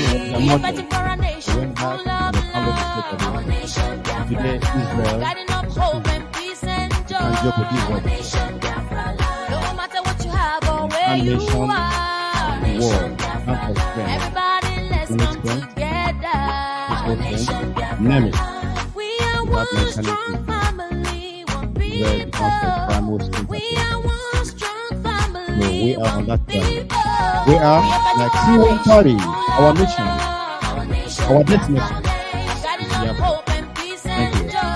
Our nation, Biafra, no matter what you have or where you are. Our nation, Biafra, everybody let's come together. Our nation, Biafra. he is Dr. Reverend Onise, medical doctor, Medical scientist. medical scientist.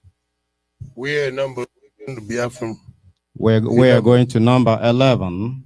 Don't skip your military. You yes, know, these the guys they Biafran really experience presentation and narration. We know, I know where we are. You sure you do? Yes, I do. Don't overspeed. Oh, okay. You know. Here's a presentation. The Biafran experience. Finished? But you get so many of that now.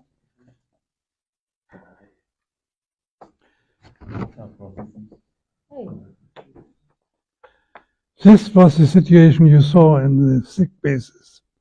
Masses of children lying in the sand. They looked at you and didn't see you any longer, you know. Their eyes were so, they were not there any longer.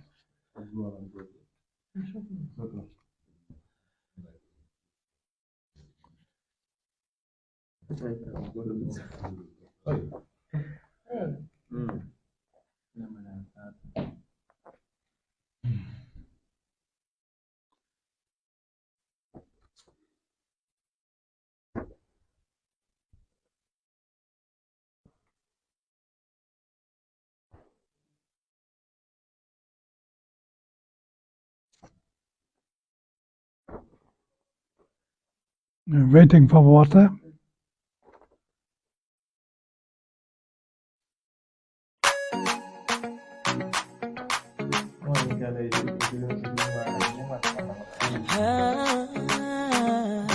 Our nation, Biafra, our land, Biafra, our nation, Biafra, our land, Biafra. We are fighting for a nation full of love. Our nation, Biafra land. Guiding up hope and peace and joy. Our nation, Biafra land. No matter what you have or where you are. Our nation, Biafra land. Everybody, let's come together. Our nation, Biafra land. No one is to be rejected. No one is to be neglected. No one is to be defenseless. I took a lot of photos of women. Time to give justice a chance. So, and reject the evil ones. Restore our nation, love. We are fighting for a nation full of love. Our nation, Biafra land. Guiding up hope and peace and joy. Our nation, Biafra land. No matter what you have or where you are. Our nation, Biafra land. Everybody, let's come together. Our nation, Biafra land. We are supposed to have peace.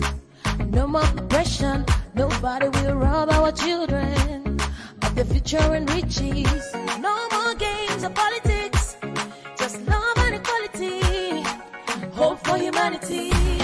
That's how it's supposed to be. We are fighting for a nation full of love. Our nation, Biafra land. Guiding up hope and peace and joy. Our nation, Biafra land. No matter what you have or where you are. Our nation, Biafra land. Everybody, let's come together. Our nation, Biafra land. We are one strong family, one people. We are one strong family, one people.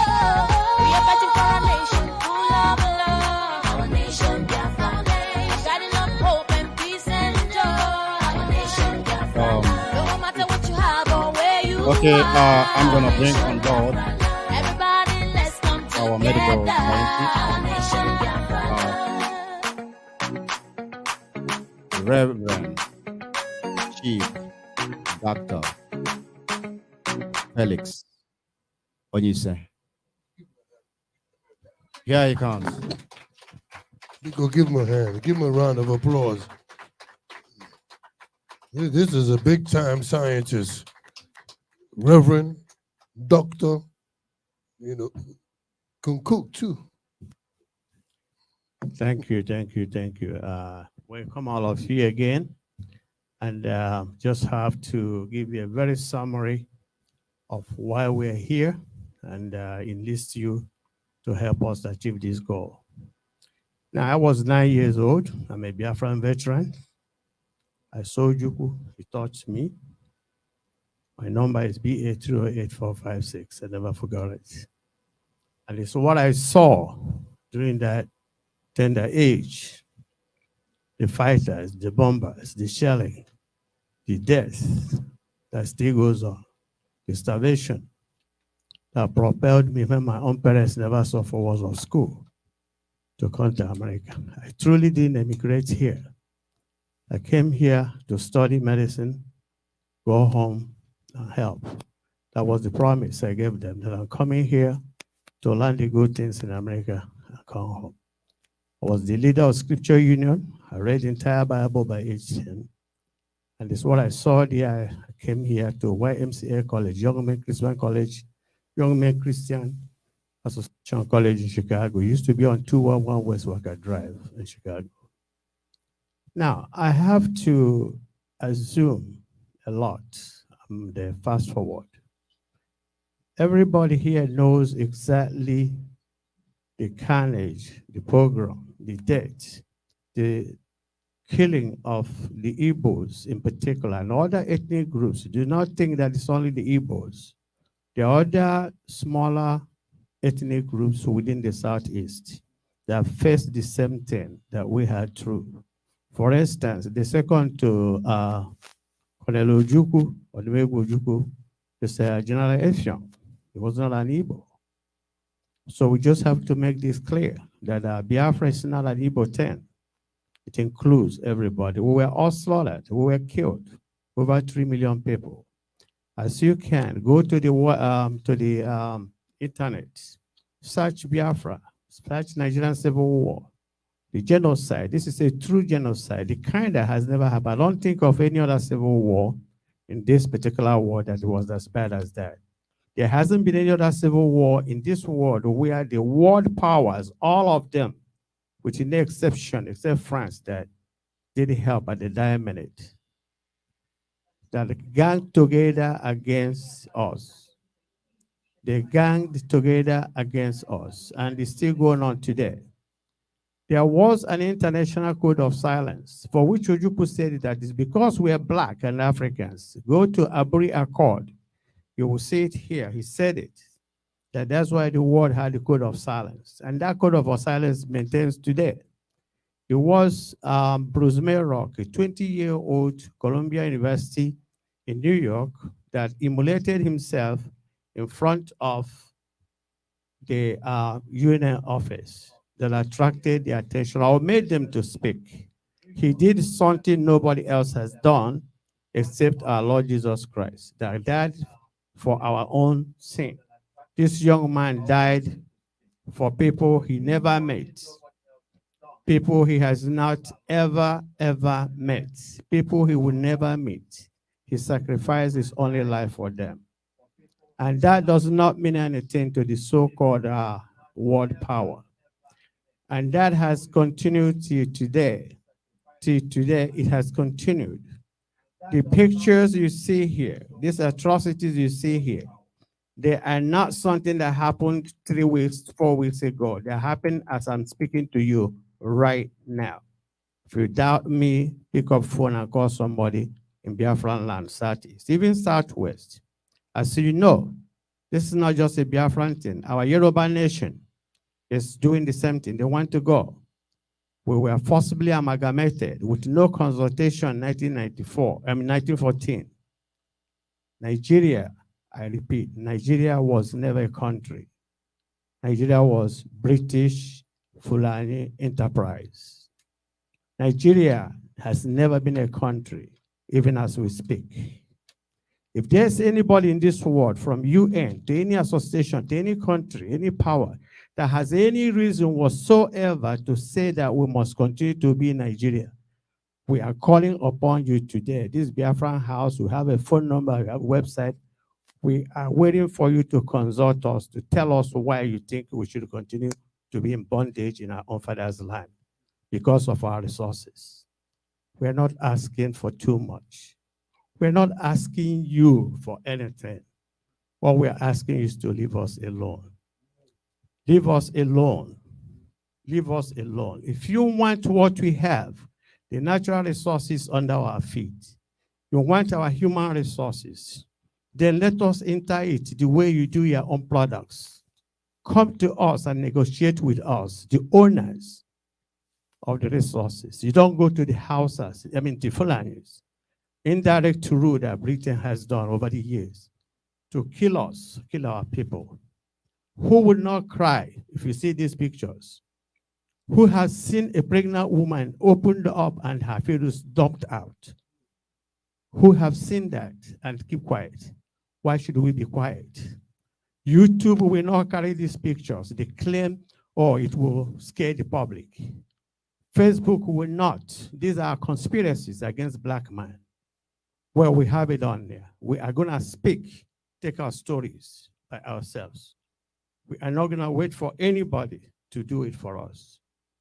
We are asking for a free country where we can live free, worship our God, our religion, without looking behind us because the Fulanis got AK-47 behind us. We want our mothers and wives and sisters to go to their farms and market without being raped, without being killed. We want our young men to be able to go to school without being killed. This is happening as I'm speaking to you right now. Why is UN? UN, where are you? You claim to be for the world. I don't think you are for Biafrans. I don't think you are for the black man. If you are, come out now. World Bank, where are you? Go and watch the the video on YouTube, The Confessions of an Economic Hitman. Go watch it. It tells you exactly what is going on. Those days have gone. Here we are kept in blindness. Internet, social media is act of God, the creator. Now the media, main media does not have monopoly in information. Everybody is a freelance journalist. So go watch and see for yourselves that what we are saying is true. We are not asking. We are not militants. We are not asking for war. We are asking UN. We are asking the powers to be to come and grant us referendum, plebiscite, and let us go. If you want anything in the southeastern Nigeria, what used to be Nigeria, by the way, Nigeria expired in 2014 according to the charter of 1914. Go look it up. It expired 2014. By all legal means, Nigeria is not, it doesn't exist anymore. Written by the Britain that, enacted this in 1914. So let us read, let us get information. Do not be disinformed by these destructionists. Do not be disinformed. Go and read yourselves and see that all we are asking is, we are on exile here. We are nothing but British, Fulani, exiled diasporan slaves. I have today 2 of my cousins die in this country. None reached 60 years old, or barely so. And they died because many of us here, having been pushed out here, are carrying our villages on our head. Some of us are supporting entire village. And the stress, doing 3, 4 jobs. No Nigerian is in this country, they call Nigerian. What you call Nigerian successful immigrants, they are nothing but the Igbo, Southeast, and Southwest. There's no Fulani here paying tax. There's no Fulani here voting. We voted just last Tuesday. We won the congressmen, the senators, we voted you in. The president, we voted you in, President Biden. We need you to come. We are calling on you peacefully to do the needful. We're not asking for war. All we're asking is a free place like you are, good roads, schools, market, safety. That's what we're asking. And we don't need your resources to do that. We just do not need your resources. We have enough information of what is under our ground for which we are being killed. The oil, the gas, the gold. We know the game now. Please stop. And thank you.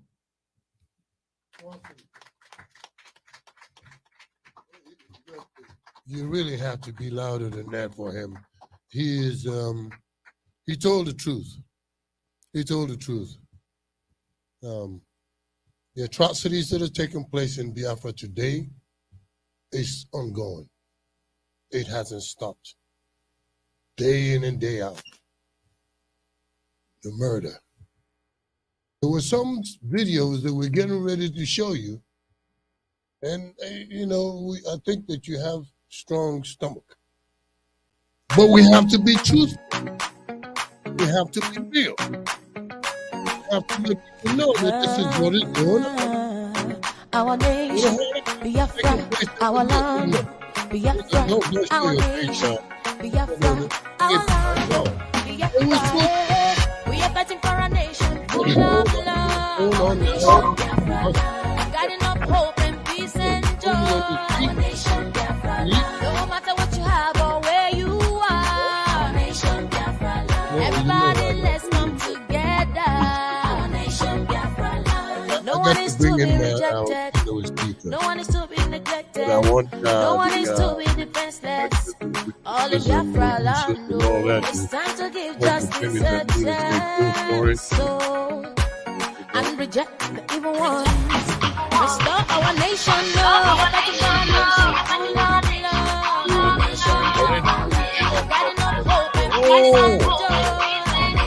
Okay. Well, we have another professor. Who is in Chicago? No, he's in Sierra Leone. He's in Sierra Leone. No more suppression, nobody will run our children. He's on the line yet? No more games and politics. Just no more politics. I wouldn't mind having him be professor, but I wouldn't mind having you. Go ahead.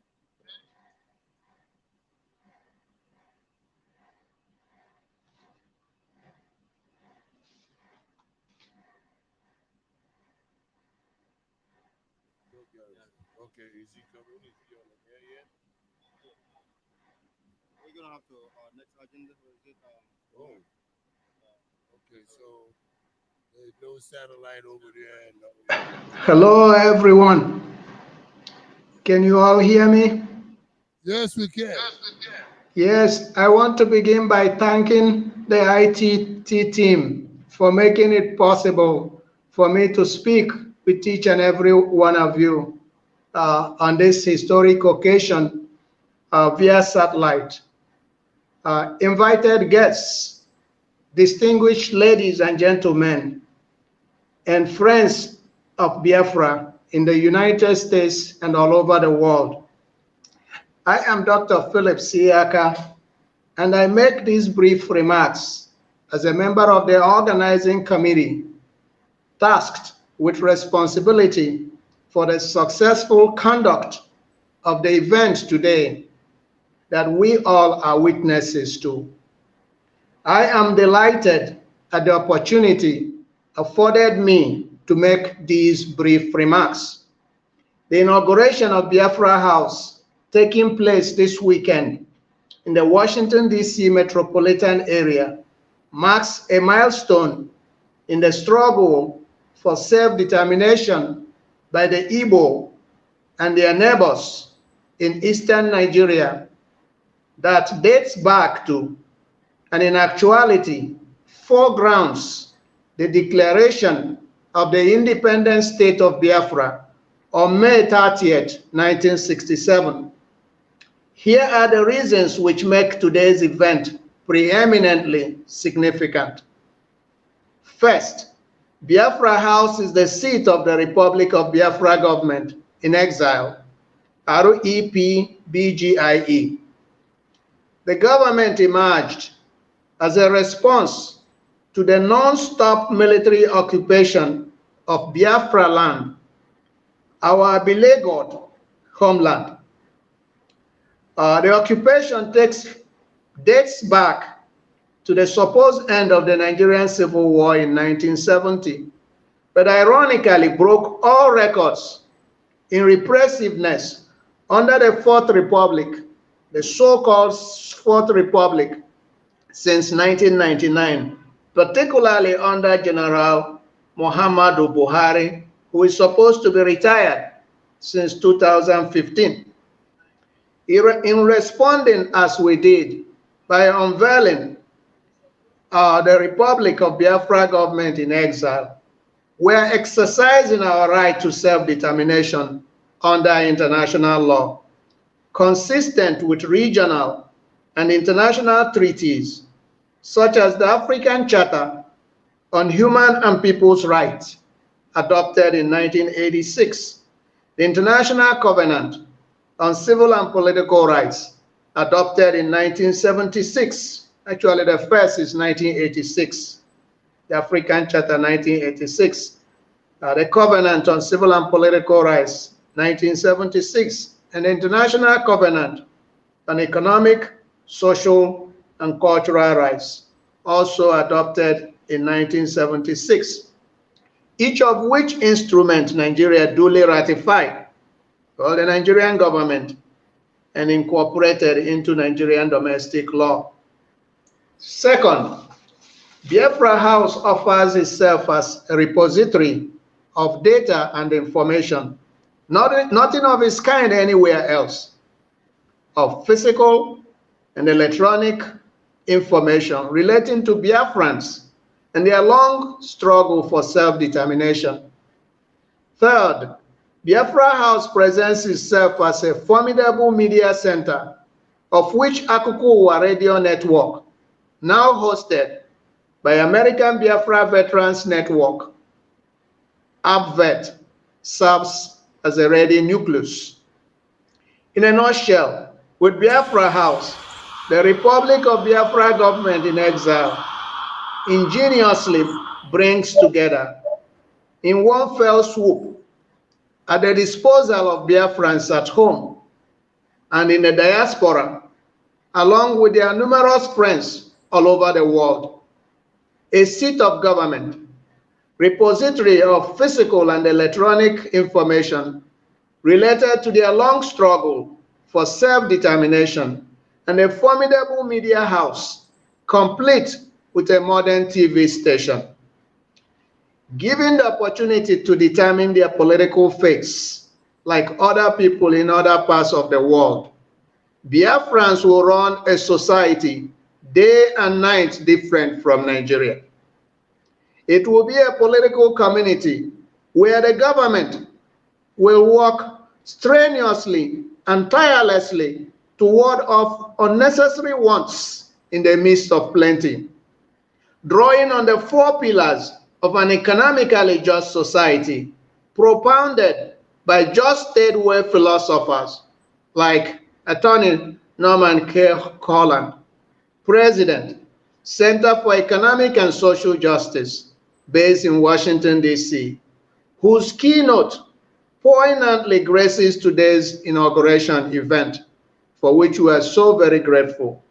The 4 pillars which we subscribe to include expanded ownership of productive assets, limited economic power of the state, restoration of free and open markets, and the restoration of non-state property, what in Nigeria many call resource control. I regret that because of an assignment by the U.S. Department of State here in Sierra Leone, Freetown, Sierra Leone, over 4,500 miles away. And this was an event that was planned way ahead of the inauguration. I'm not in Maryland, flesh and blood, to share these remarks with you. But I hope I'll learn something from this assignment away that will benefit our struggle. The Republican government, the Republic of Biafra Government in exile, asks for your kind support as it works diligently, no stones unturned, for the creation of inclusive, genuinely free countries out of the makeshift bundle of dysfunctionality in the guise of a nation state Frederick Lugard and the British government put together in 1914, what they call amalgamation, which we call misamalgamation of ethnic groups involuntarily yoked together. And this has gone on for more than 100 years. With the British government now under a new management, following the death of Queen Elizabeth in September 2022, whose life paralleled the births and the new morn of Nigeria. There can be no better time than now to complete this task. Thank you for listening. I appreciate your attentiveness. My best wishes here from Freetown, Sierra Leone, to each and every one of you for a successful ceremony. Respectfully yours, Philip Siaka. God bless you all. God bless the Republic of Biafra. Yes, indeed. Thank you so much. Thank you.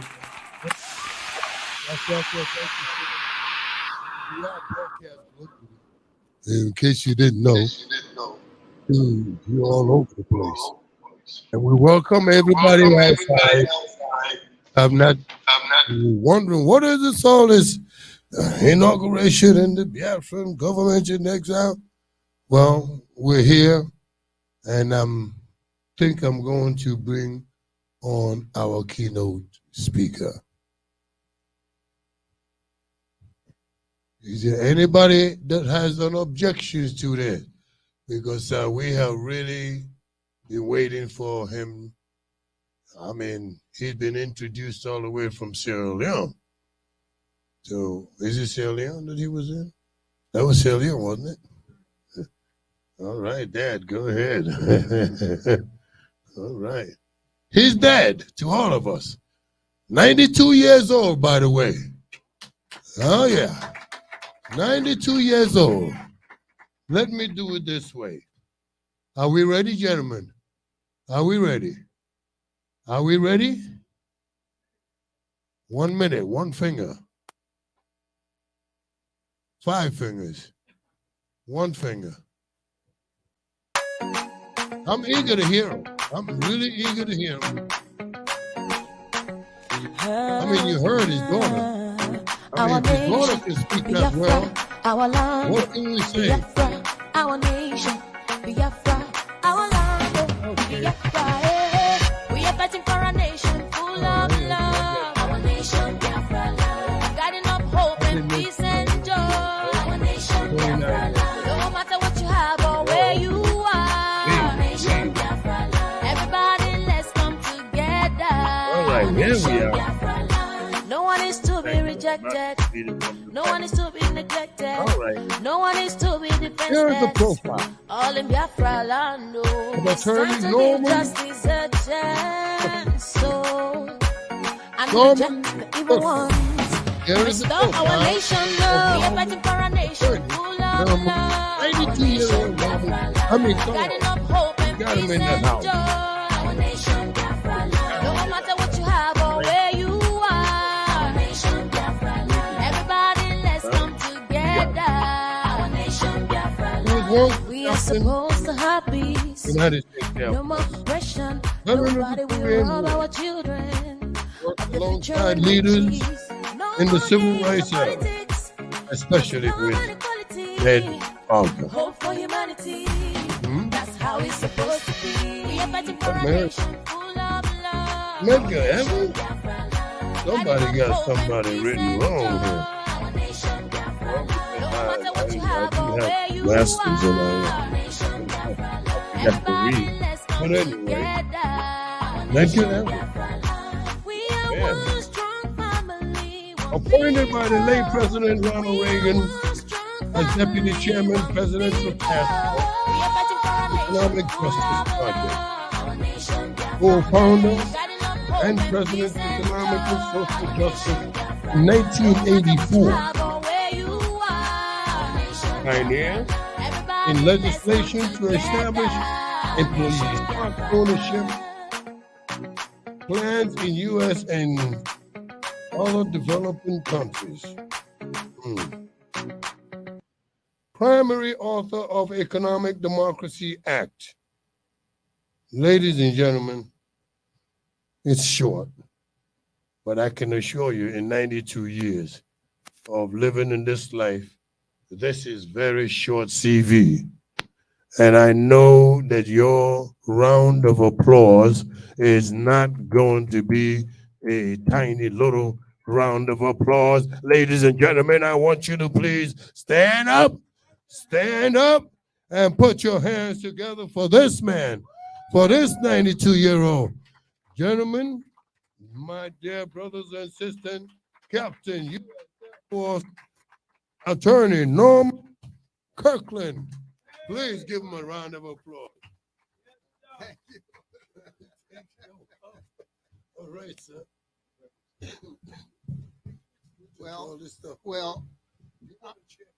No, this is fine. No, I've never been so honored as to be invited here to a new nation. And if the ideas that I bring to your attention, which are not mine originally, I learned them, but if they make sense to you and they make sense to all the people of Biafra, I'm open to being a citizen of Biafra.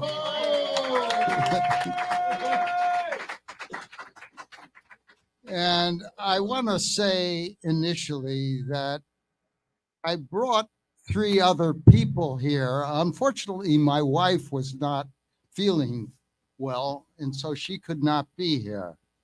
My wife was, she spent some time in the internment camps when she was 6 to 9 years old in the West Coast because she happened to be a Japanese American. And her family, and they separated the father. Here was a man who came from one of the poorest areas of Japan, who was in the maritime service of the Japanese. And when he came to San Francisco in the ship that he was on, came in there, he dove into the water, swam to the shore, and became, over time, one of the very successful Japanese businessmen in San Francisco. But when the war started, he was separated. He was treated as an enemy.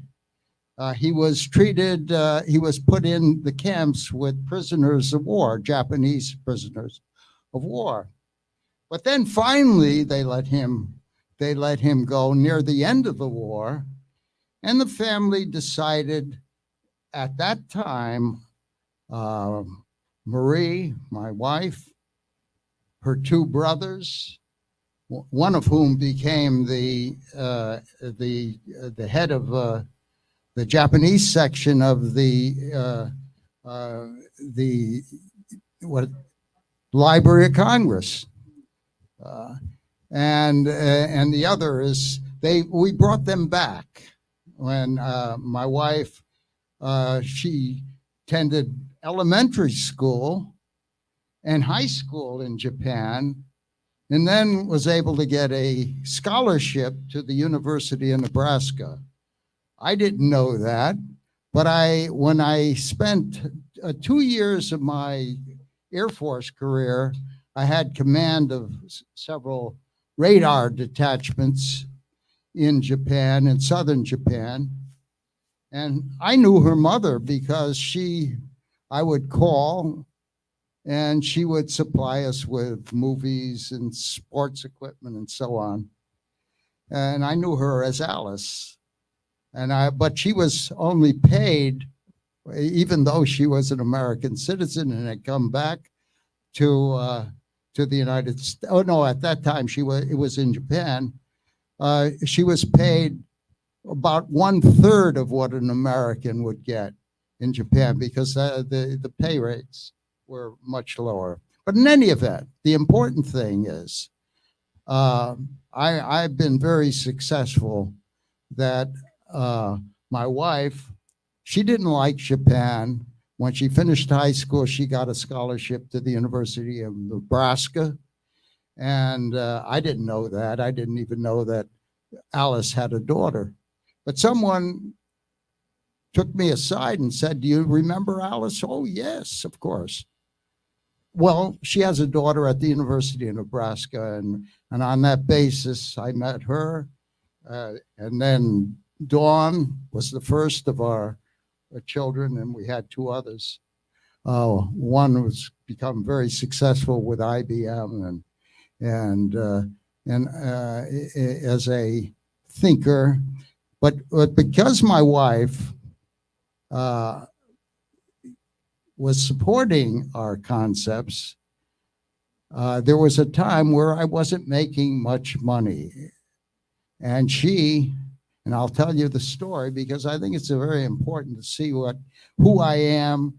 I start from Bridgeport, Connecticut, street corner kid, not really knowing what to do, and then was fortunate to have gone to the University of Connecticut.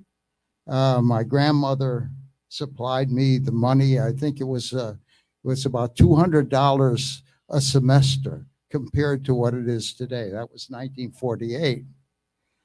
And I finished there.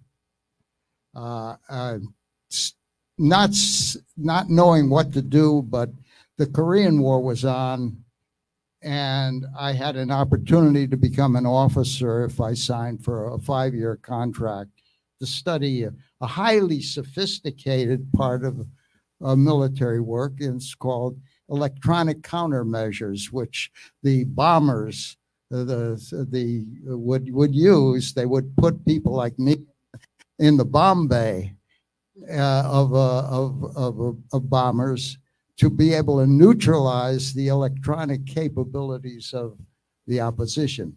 But in any event, the important thing, I'm thinking now that it's important for you to know that we have with us not just Dawn, who spoke, but we have with us her husband, Roland Brohon, very important to our Center for Economic and Social Justice. And then the Director of Research, Michael Graney, who is working with us. And the thing to know about what we're doing is to know that nobody has ever been paid for the work of the Center for Economic and Social Justice, that we had to find other ways of earning an income. And we developed a corporation called the Economic, that's right. My memory is not what it was 20 years ago. But Equity Expansion International,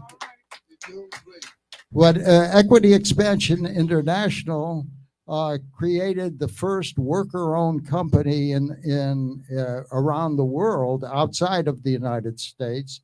We had gotten the laws passed in 1974 in the United States, and I didn't get into that, but I discovered ideas I never heard of.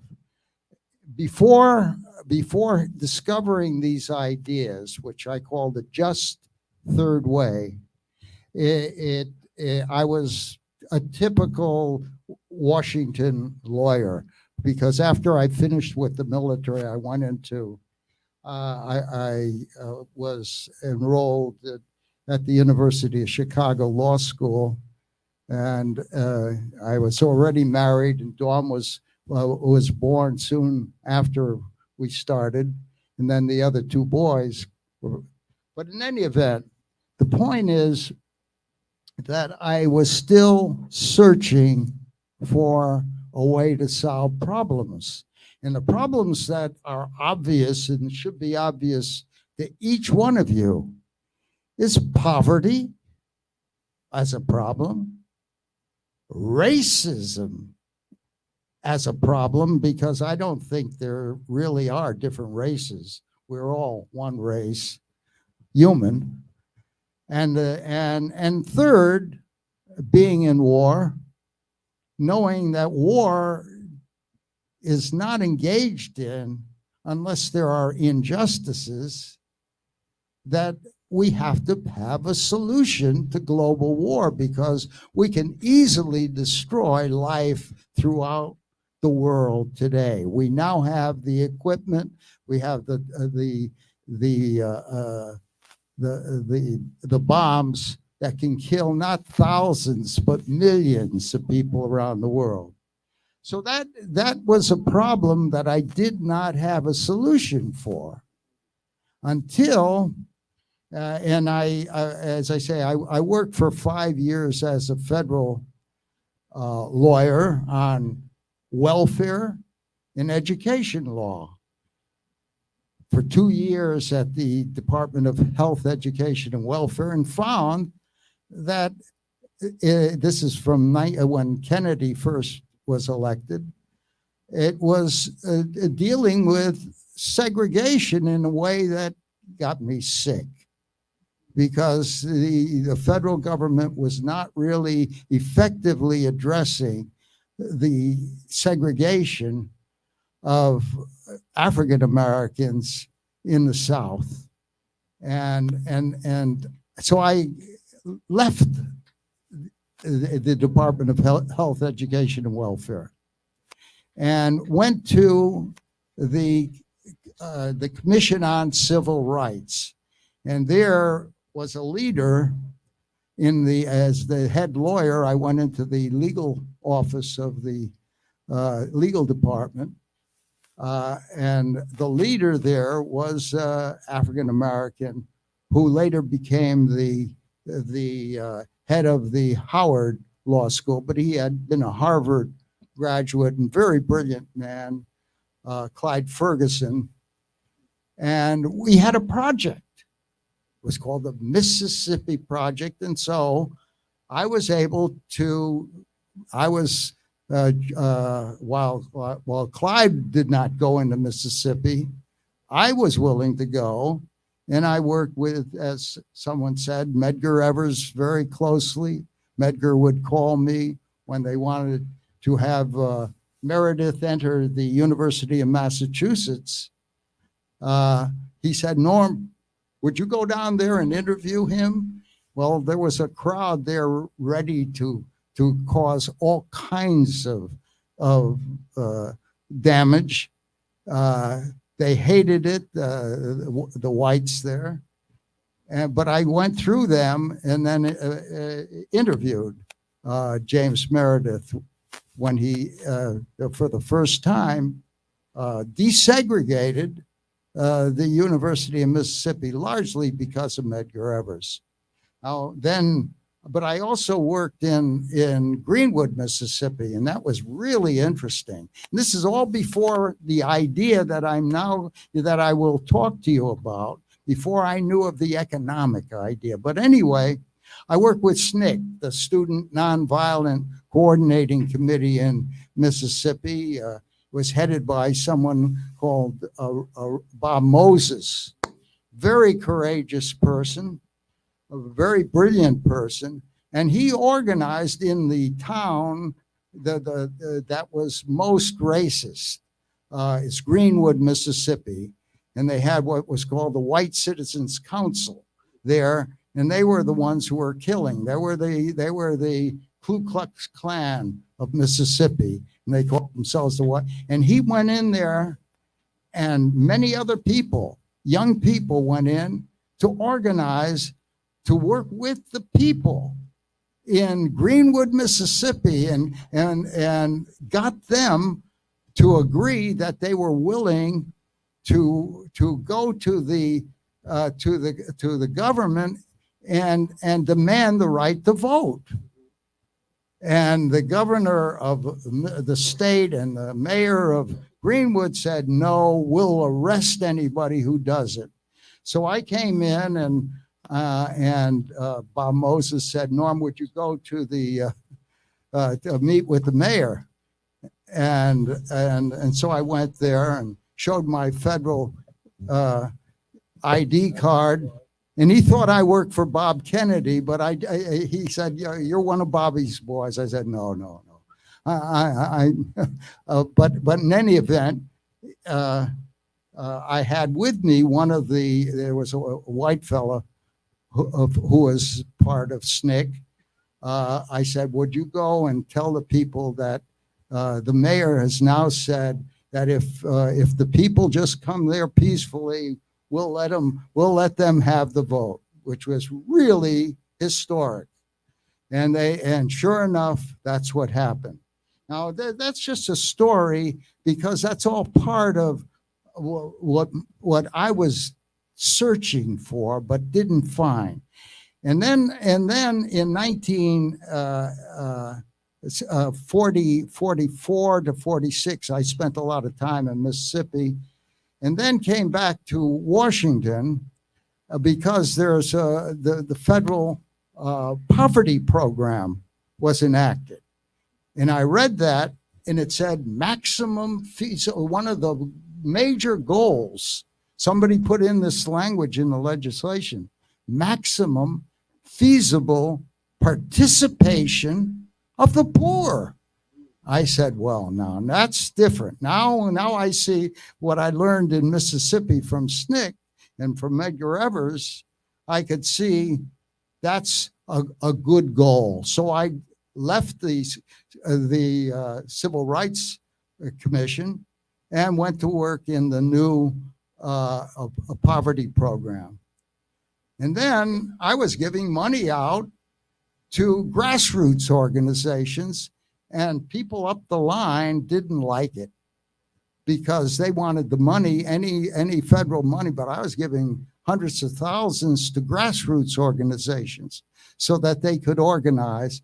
And when this was in California, in both California and Arizona and so on. And very interesting.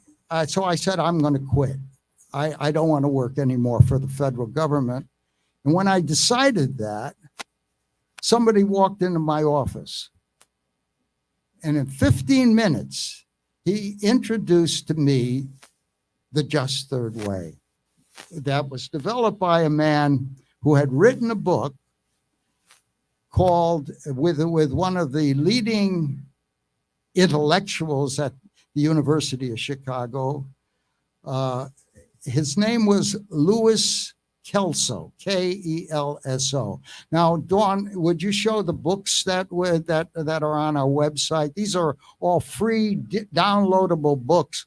You might want to just, do you have the Capitalist Manifesto there too?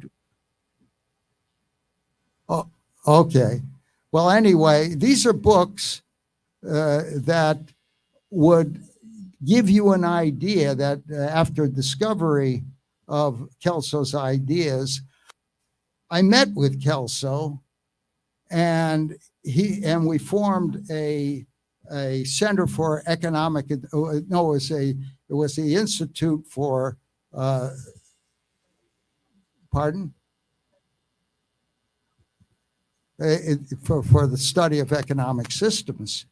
Kelso was one of the leading lawyers in San Francisco, a former a Navy officer during the Second World War, and he had developed this concept, was that why not every person being an owner?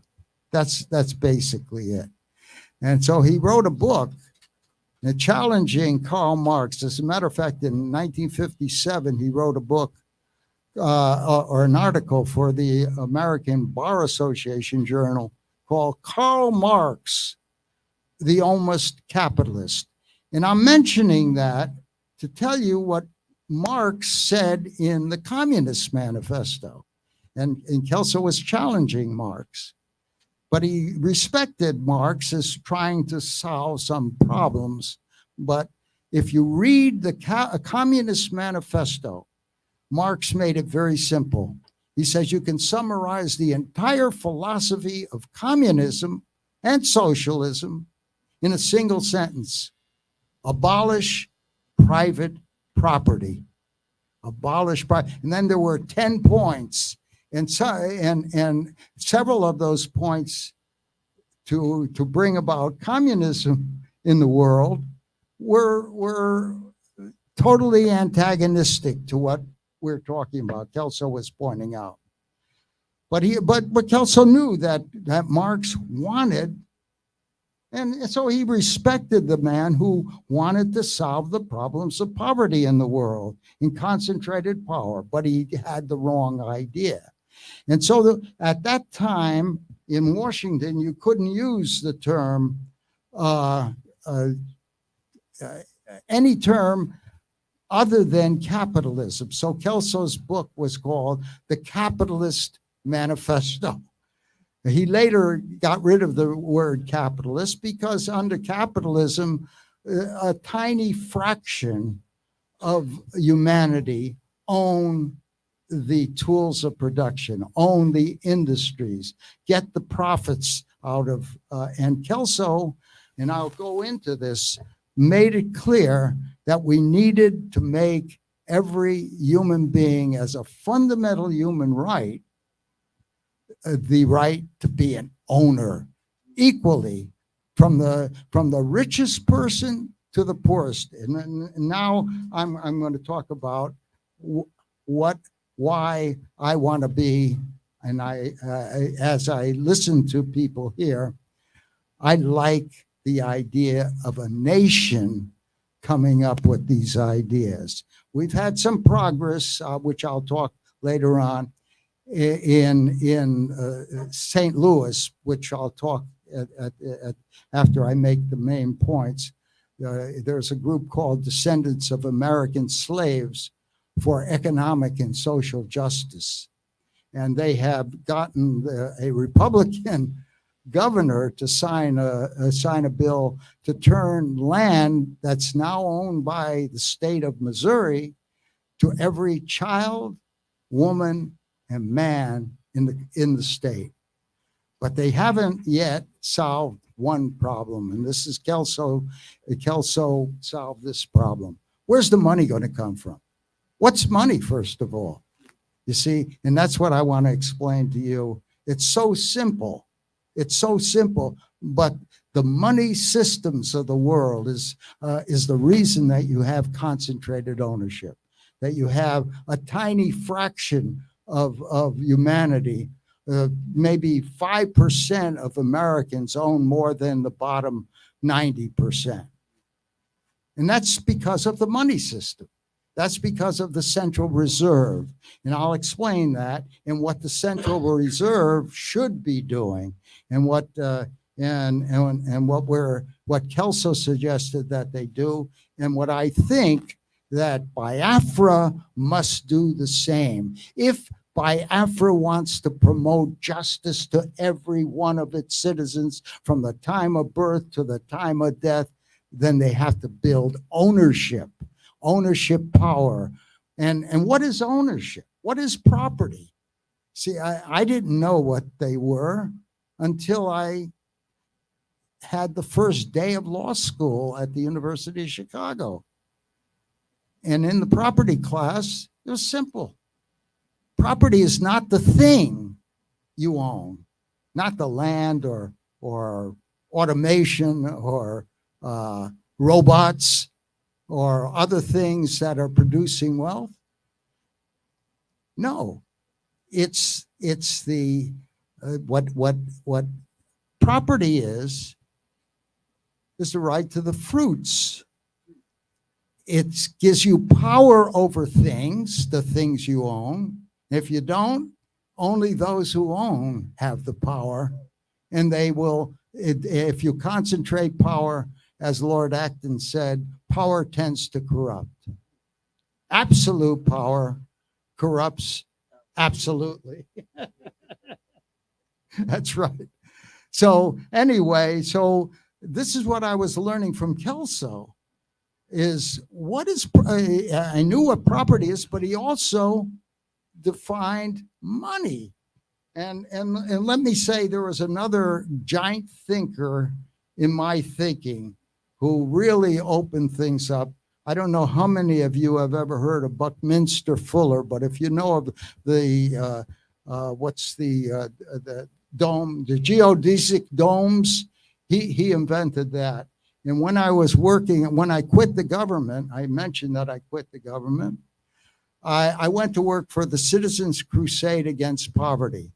It was headed by one of the most powerful labor leaders in the United States, a man named Walter Reuther, who was the president of the United Auto Workers.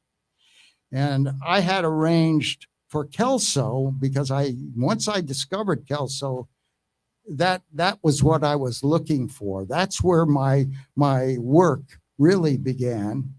And so I was able to introduce the concepts of money to the people. That money is all that is it's not a part of the visible sector, things that you see. Money, people don't consume money. Money for all, it's necessary for all kinds of economic inputs, economic outtakes, and relative value of all the goods and services. And it's it provides a means by which you can measure value. In other words, they used to say gold, but when I was a kid, the dollar was 20 ounces of gold. And then it got hundreds of dollars an ounce. And then it went up to thousands of dollars an ounce of gold. And so what did prices do? And what did that mean to the poor? They had to pay more, even though many of their jobs were being eliminated by advancing technology. You see? So this is so it was important to have a new money system that would enable every citizen, from the poorest to the richest, to have an equal opportunity to own the future growth, the future capital that was being developed, the future technologies that were developed, so that when corporations wanted to add these new technologies, they would simply issue new shares, but they had to be, in our sense, they had to be voting and full dividend payout, because if you own shares in corporations, you may not have power in some corporations, and you may not get the full profits from those. And yet, if you believe in private property, the owner should get all the profits. And that's under the Kelso system, and that's what we'll be talking about. So, so the sooner that the world learns about these ideas, and they're all now available to you free. The books that Dawn was showing you are all available free on our website, which is www.cesj.org. And we have not only books, but we have videos. Kelso gave it was a 60-minute show. He got about 10 or 15 minutes challenging one of the Nobel Prize winning economists. What's his name, Dawn? Oh, Paul Samuelson from MIT. And I had difficulty with, even though I studied economics at the University of Chicago, and before Kelso, I thought he had the ideas, and that's Milton Friedman. Milton Friedman was another Nobel Prize winning economist. And if you go to our articles section, you'll see the exchange between me and Friedman. And he said he was opposed to Kelso, but wouldn't give me the reason for it, which tells you what is holding the world back, because the economists do not focus on these principles of property, money, and I would say that BIAFRA, we could design a monetary system, which we do have, under what's called the Economic Democracy Act. It's on our website, and you'll be able to get to those articles on what BIAFRA must do if it's going to provide justice to every child from the time of birth to the time of death. We contemplated there was about $3 to $4 trillion a year of what's called new capital formation. That's new shares are being sold for growth. And if you divide the population, so that every person could be an owner equally, the richest to the poorest in the future, it would be about $12,000 a year. And we decided to be modest. Let's just talk about 10,000. Well, a child born today under this system, where every year they'd be able to get credit at the local banks at 0 interest, 1%, just to cover the cost in the case of failure of shares, failure of the companies, let's say, then that would be insurance would handle that. But a child born today, by the time they reached 18, under Mike Rainey did the numbers. A child born today would have about $18,000 of income. By the time that child reached 64, just at these Mike Rainey's numbers, which are very sound, and you could see them, they would have about $88,000, much more than Social Security in the United States, much more than Social Security, and have about $660,000 of assets. Now that's the possibility. It's something that if Biafra doesn't do that, we'll have an economy that's just as unjust as all current economies.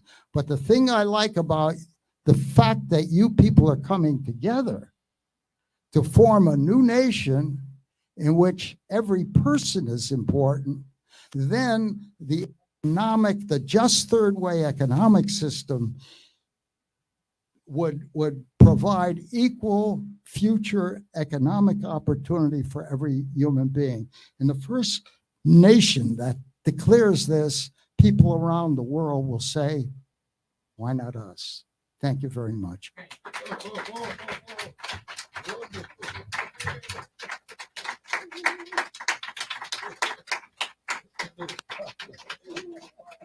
You got his speech there. Well, who's going to bring him downstairs there for me? Come on and bring him down. Where's my my comrade over here? There he is. Thank you so much. Thank you. And I thank everyone here for being willing to listen so long. So much, Norman. Thank you. You can leave one of those books as a Biafran citizen, first Biafran citizen. Absolutely. Please give him another round of applause. I know that we have other events that are coming up. But thank you all of you for being patient. The two things that I'm looking for. I'm looking for the book. That book will be right here in this house. And will the chairman please come and accept the book? You know, where's the videographers?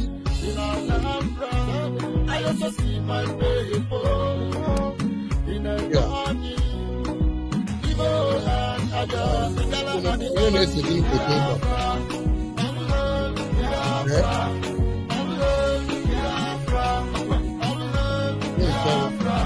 Because we are saying we are the book from the first citizen of Biafra.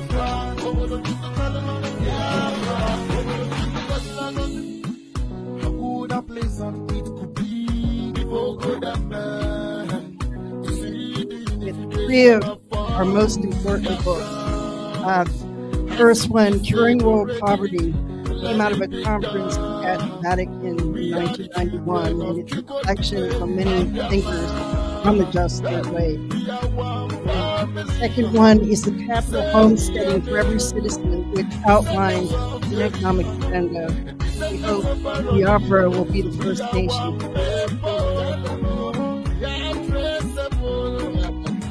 Yes. And the third book here is to explain what this new concept is, the new paradigm, which offers a new vision that the world has never seen before, where every human being has his or her human rights solidified in their ownership of the capital of the economy. So with that, we now know who we are. We are Biafrans. No more Southeast. Hey, that was not, I have military ears, so I didn't hear enough of that gentler. I want to be raised. Where's the room? Apple. That's great. We are one people. We are traceable to the land of Israel. Our ancestral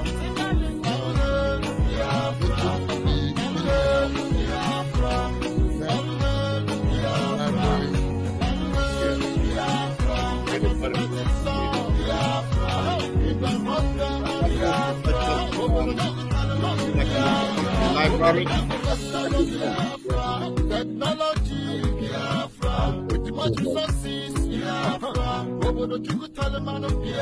And we can download it on the screen.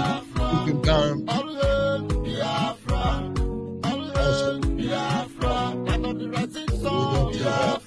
Okay. We need you to sign that. I know. You will sign those? Yeah, please. We need you to sign that. Now we'll go to. Okay, that was such a. I know. What am I going to be able to go?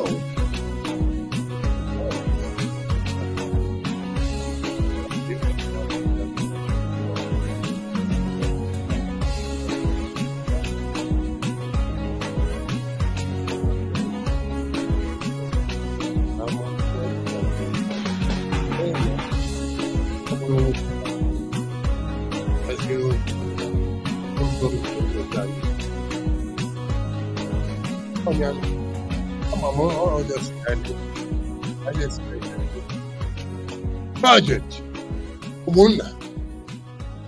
Because you know this. Everybody know how he is. So those who don't. Huh? What else? One good one. I'm doing it. All right. On the beat.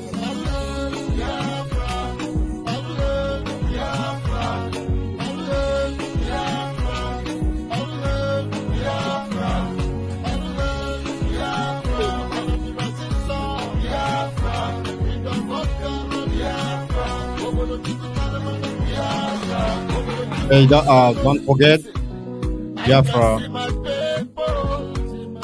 was a de facto nation. Okay. We had our money, we had our postal stamps, we had our army, we had our judiciary, we had everything that the normal government do have. So we are trying to resolve it.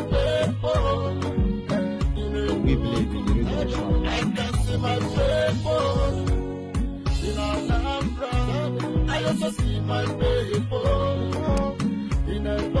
Mr. DJ.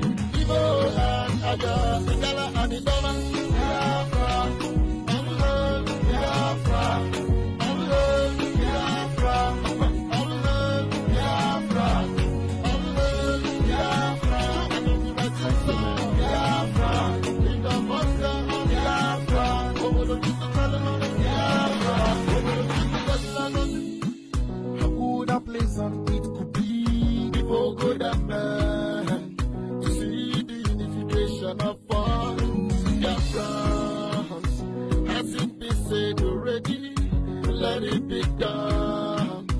We are the children of Chukwokike and Biafra. We are one family. Descendants of Jerry, descendants of Parody. We are one people.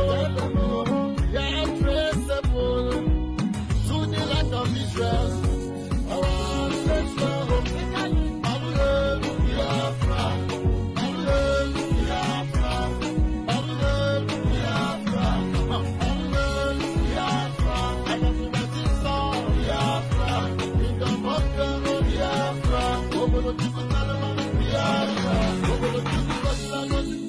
Listen, no more divide and rule, cause my people are no longer fools. We now know who we are. We are Biafrans. No more Southeast, yo. No more South, yo. No more Nigeria. All we know is Biafra. We are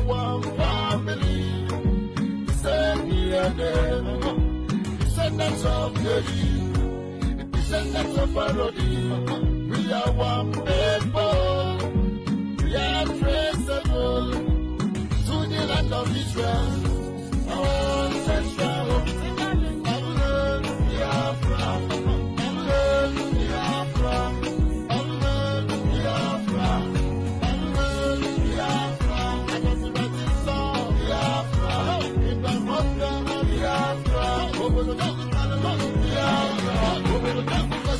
Biafra, technology, Biafra, with the much resources, Biafra, over the Taliban of Biafra, over the Taliban of Biafra, all hail Biafra, all hail Biafra, and of the rising sun, Biafra, over the Taliban of, hey, Mr. Pro, Nnamdi Kanu, Radio Biafra, IPOB.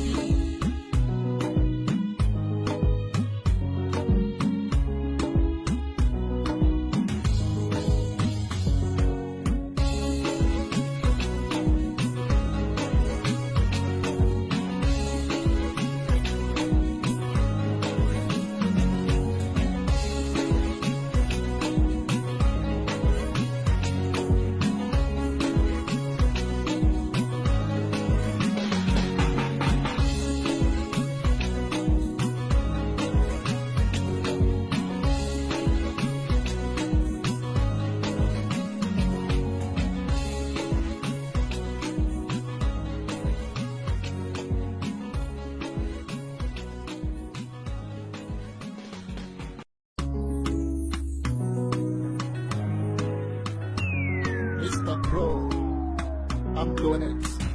More on the beat. Biafra, Biafra, Biafra, Biafra, Biafra, Biafra, in the vodka, Biafra, over the Biafra, over the listen, I can see my people in my Elsa. I can see my people in rivers. I also see my people in Delta, Cross River and Akwa Ibom. Even in the state, I can see my people in Enugu. I can see my people in Alhambra. I also see my people in Ebonyi, Igbo and Aga, Igala and Idoma. Biafra, Biafra, Biafra, Biafra, Biafra, and the Register, Biafra, in the Vodka, Biafra, over the Parliament, Biafra, over the Parliament. How good a place on it could be, people good and bad, to see the unification of all Biafrans. Has it been said already? Let it be done. We are the children of Chukwudike and Biafra. We are one family. The same DNA, descendants of Gary, descendants of Parody. We are one people. We are traceable to the land of Israel. Our ancestral home. Biafra, Biafra, Biafra, Biafra. I got the right song, Biafra. In the vodka, Biafra. Over the Biafra. Over the listen, no more divide and rule. Cause my people are no longer fools. We now know who we are. We are Biafrans. No more Southeast, yo. No more South.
All hail Biafra!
Testing 1, 2, 1, 1.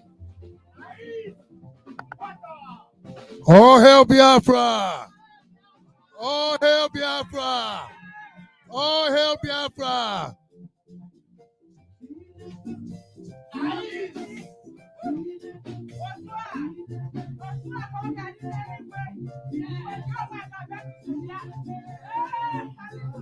All hail Biafra! Wave that flag, oh, wave that flag.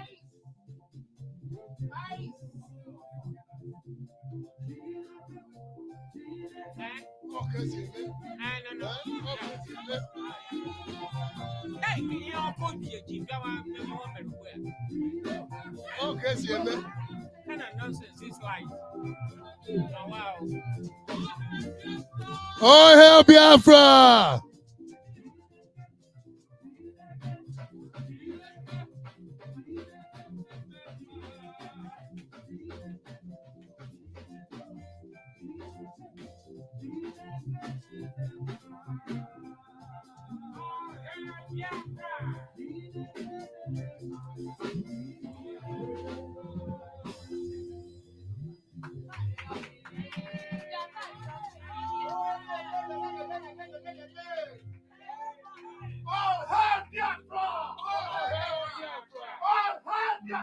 All hail Biafra! God bless America. All right. Uche, give me a mic.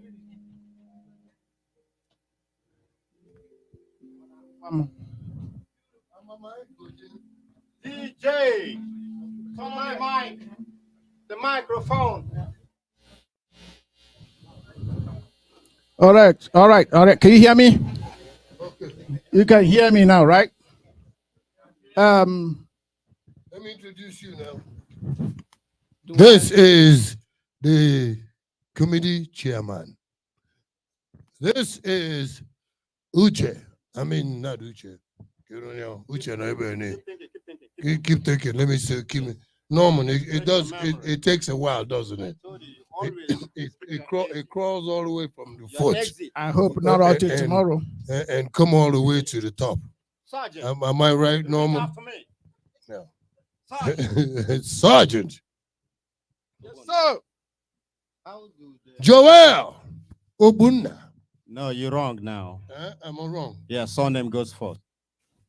Oh. Yeah, Right. now you're talking military now. So how do you want it, sir? How do you want it?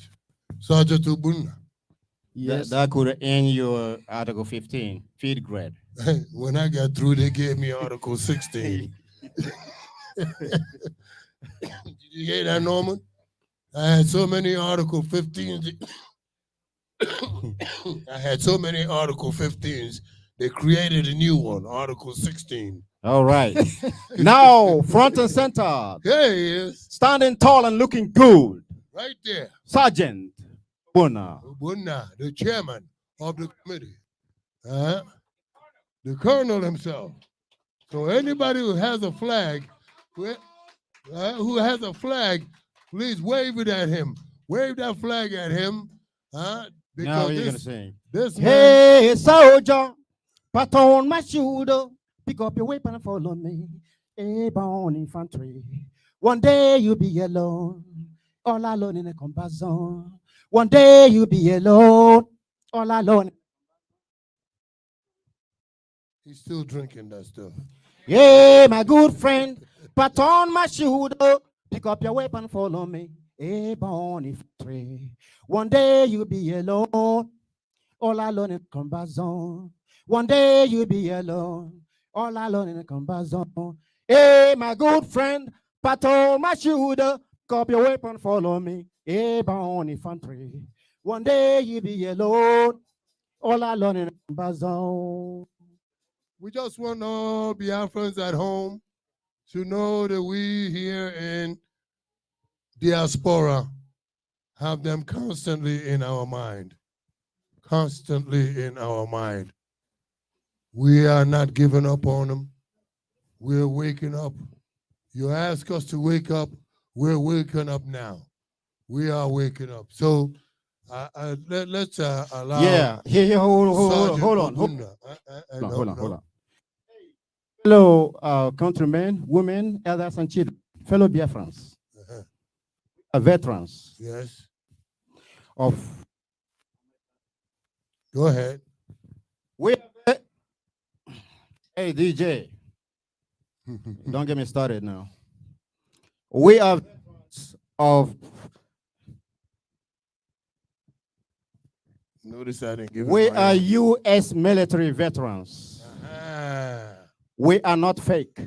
No. There's no such thing as fake in America. We operate by American standard, yes, which is the highest standard in the whole world. Yes. Now, Biafrans, now use your tongue and count your teeth.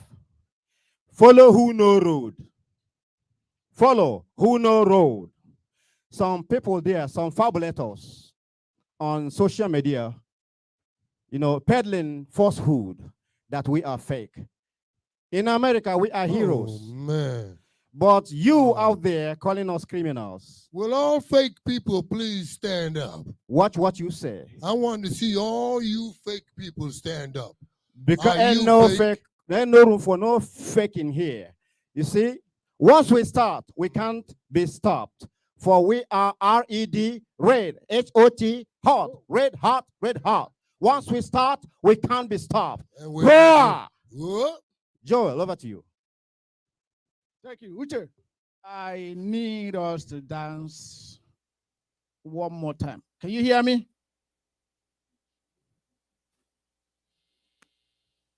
Uche. Hey, attention to detail. Okay? I need a jingle, please. You know, I sometimes, this guy. All right, you're right. This guy, before Uche, because he'll take a while. This guy is such a wonderful, he's a genius by himself. Full of initiative. This guy. Ready? Are we getting ready to do something? I want to zoom on. Oh.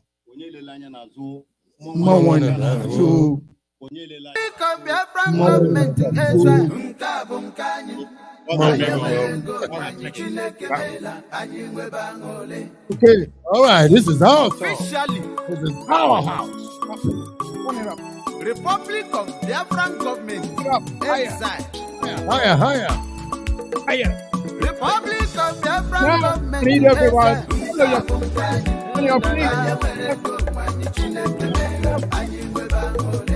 Republic of Biafra Government. Exile.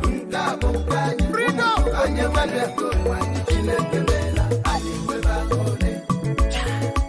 Our freedom has come. Arise and shine. For your freedom is here.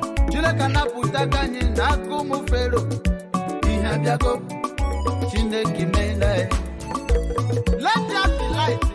Even on the USA, Bakoma. Even on Washington DC. And you were back on November 12, 2022. And you baby.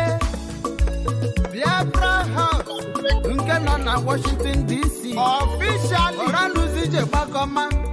And you follow Kwanyi. And you follow Kanyi Shemeji Biafra. Ebe Kanye Jakama. All over the world, gather. Republic of Biafra Government in Exile.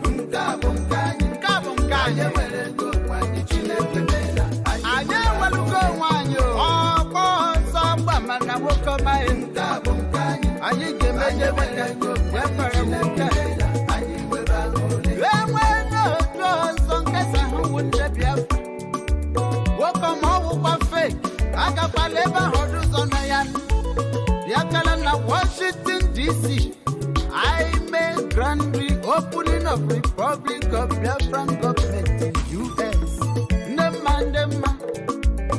Umafibo chupu nyena karaka. Umafibo chupu gozi ya gozi. Anywhere you go in this whole wide world, anywhere you go in this whole wide world, if you know Igbo man, I beg you make it Japan. Rono, Wanine. Igbos are everywhere. And you mention Rebecca, you move your friend away. Umuchukwu Kikabia. Come back, Peter. About Israel. Let us build our. Tell the Chukwu gozi na gozi. Aburumba show Uwanyamu. Uwanyamu we had Thank you. Thank you, everybody, for coming. We're gonna have to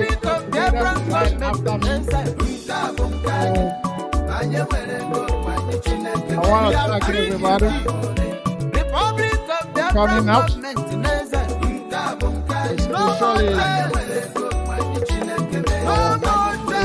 special gifts. They are taking pictures, but we're gonna take more pictures with them. We're gonna go downstairs where we have light. Yes. When we plug in the music against the common enemy, united front. We are united against whosoever does not like our freedom. We are free indeed. You don't get to it. So I apologize for Washington DC on November 12th.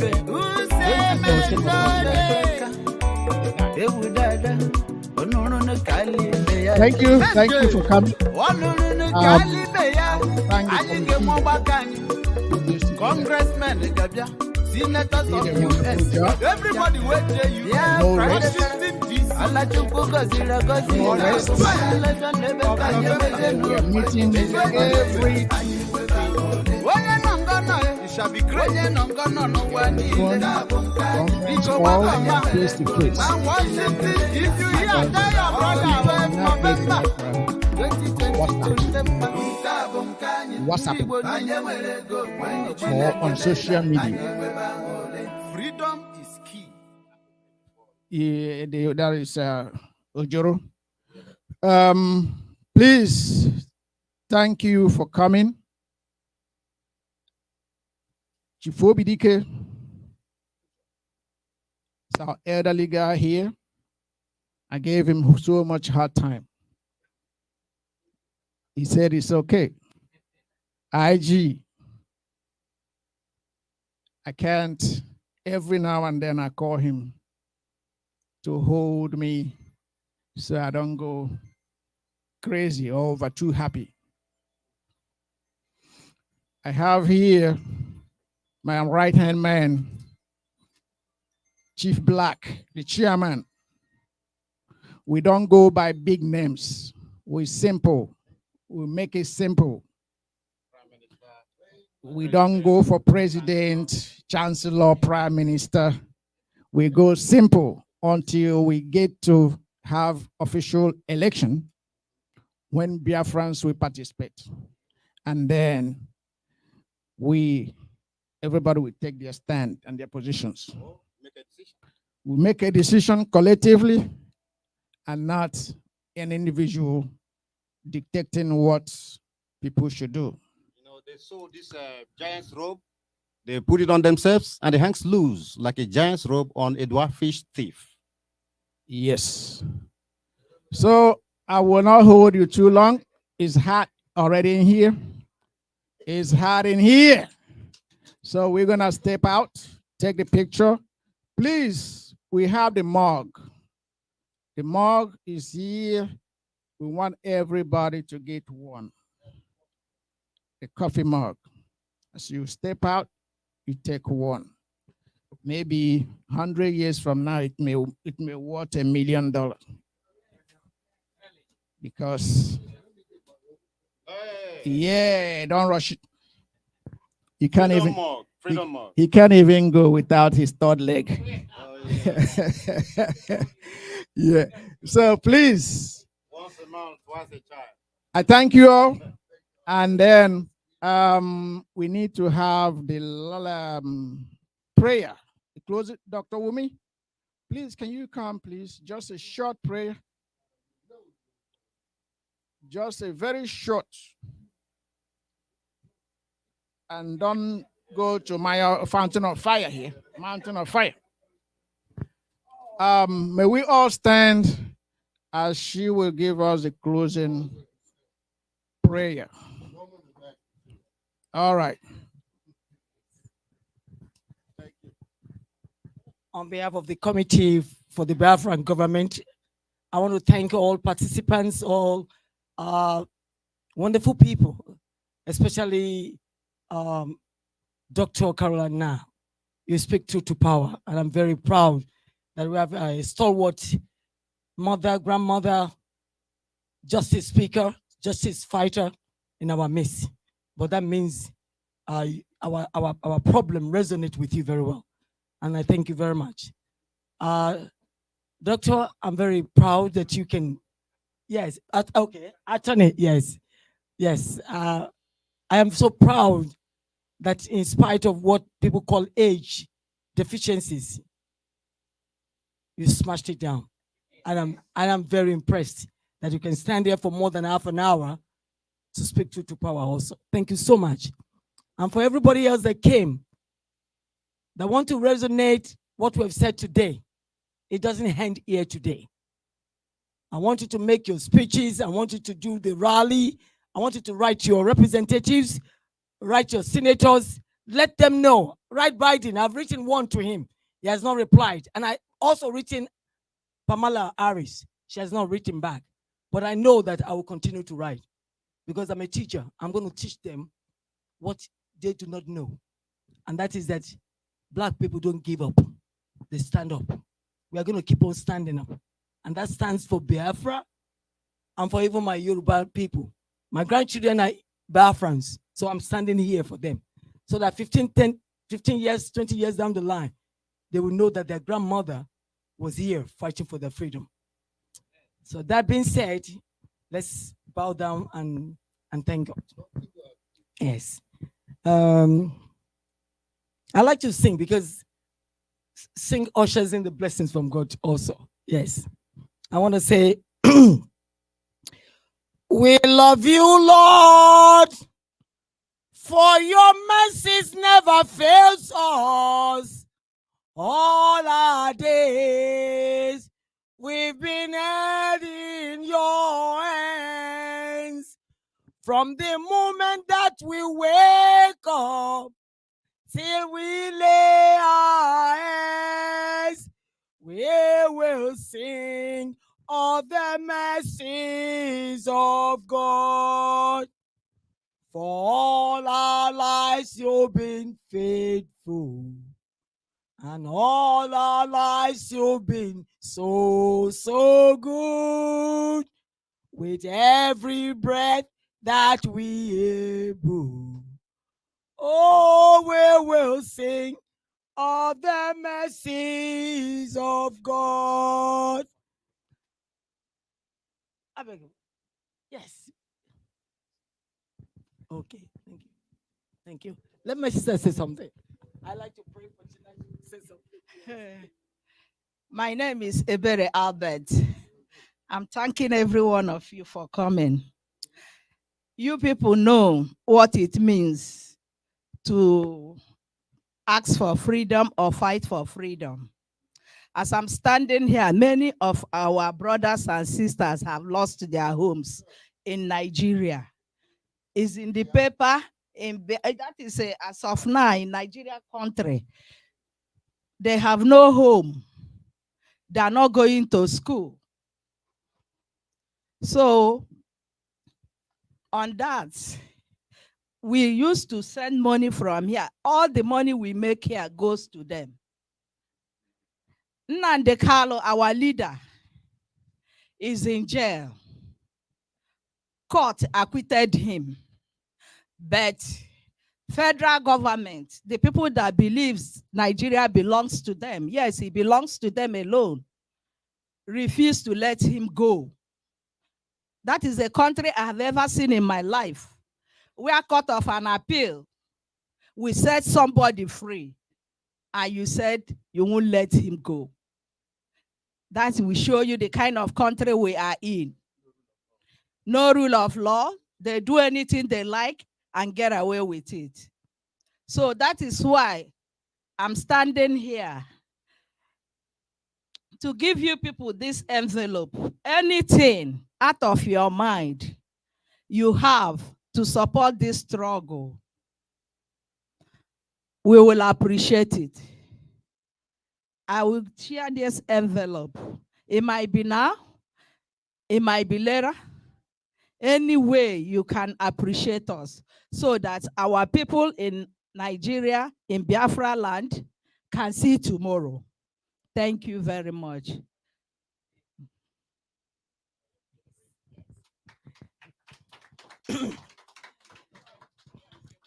In the name of our Father, Almighty and everlasting God, we want to thank you for an opportunity to come to your throne of grace.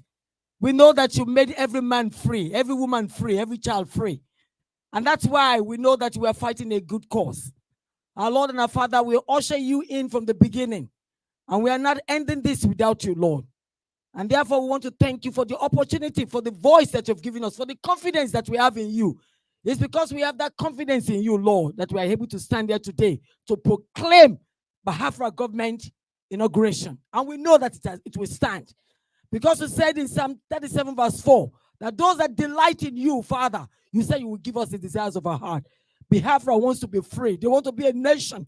They don't want to be ruled by genocidal government. They want to be on their own because their culture, their language is quite different from these people that call themselves Nigerians.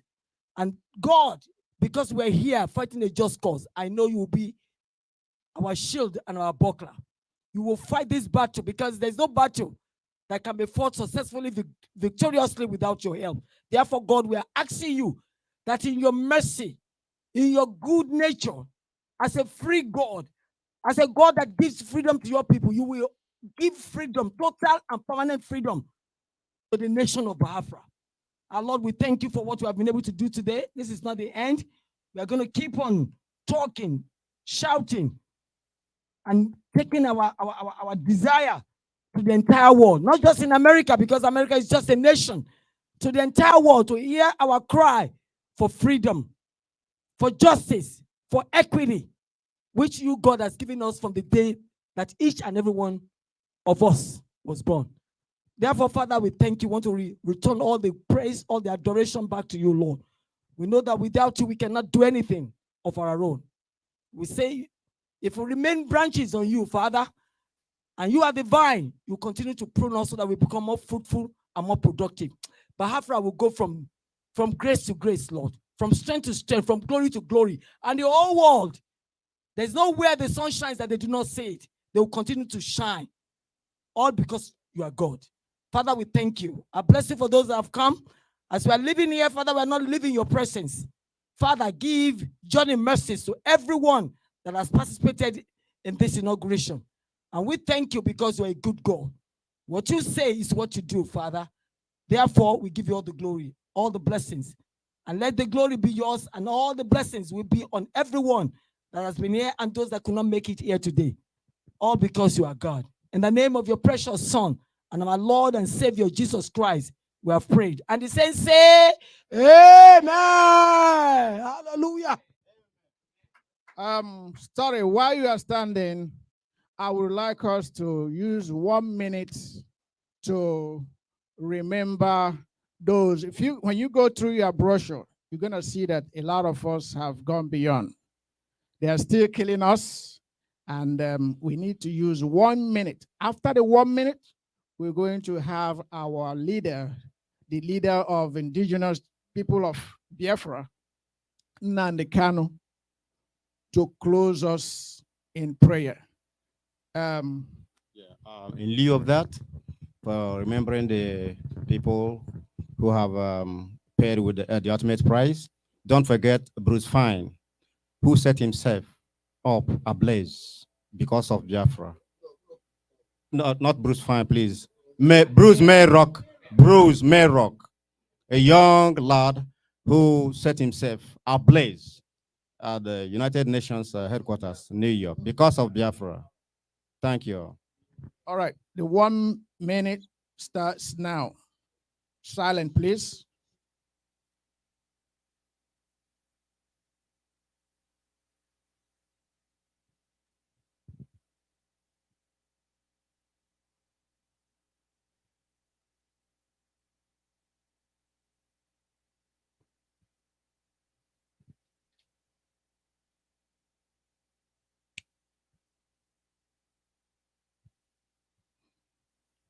Amen.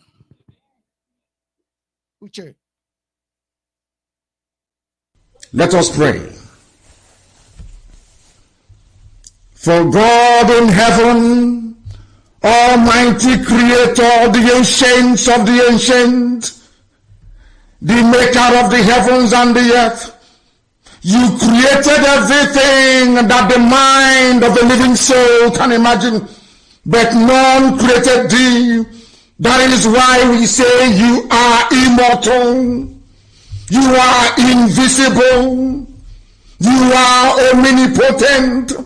This very God that every generation who has ever had the grace of knowing thee have always testified to your goodness. That is the same God that we kneel and bow before. This God is our refuge and our strength, a very present help, even in this time of Janjaweed trouble, even in this time of Fulani rage and terrorism. Therefore we shall fear no evil. This Biafra shall fear no evil. Even if the whole world is against us, even if Britain intensifies their effort to crush this very light of hope in sub-Saharan Africa, even though they shake the mountains, even though the seas may rise, even though they may give all the weapons and ammunition to the Zoological Republic, no matter what they do, no matter how they foment their rage, it doesn't matter to us. For God, Chukwokika Biama, is in the land of Biafra. We shall never ever be moved. This God of the ancients will help us now and forevermore. For Biafra shall come, and this Lord of hosts is with us. Chukwokika Biama, the same God of Jacob, this same God of Shadrach and Meshach and Abednego, this God that never abandons his people, this same God is our refuge, and we proclaim it unashamedly that this God that we kneel and bow before, we shall worship thee, for Biafra is your promise. Your word is yea and amen.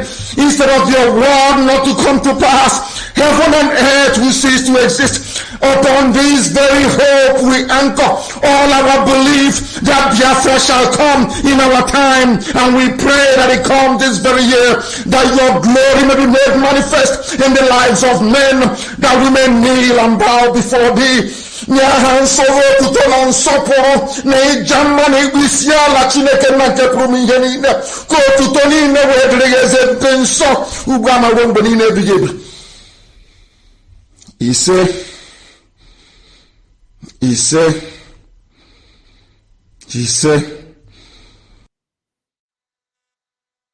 Thank you. All hail Biafra.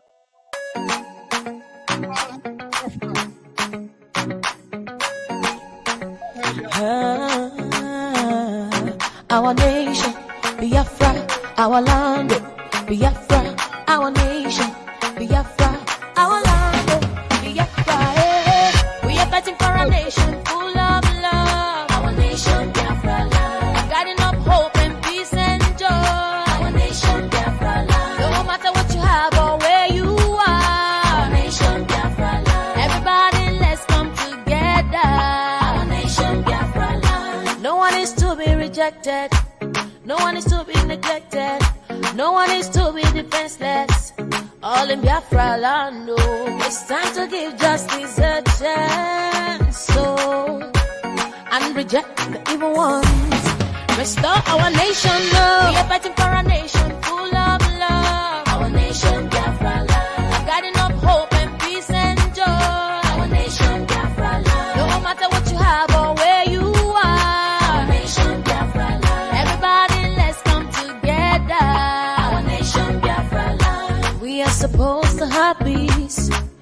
more oppression. Nobody will rob our children of the future and riches. No more games of politics, just love and equality. Hope for humanity, that's how it's supposed to be. We are fighting for a nation full of love. Our nation, Biafra land. Guiding up hope and peace and joy. Our nation, Biafra land. No matter what you have or where you are. Our nation, Biafra land. Everybody, let's come together. Our nation, Biafra land. We are one strong family, one people. We are one strong family, one people. We are fighting for a nation full of love. Our nation, Biafra land. Guiding up hope and peace and joy. Our nation, Biafra land. No matter what you have or where you are. Our nation, Biafra land. Everybody, let's come together. Our nation, Biafra land.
Howdy, elevator waiting for you.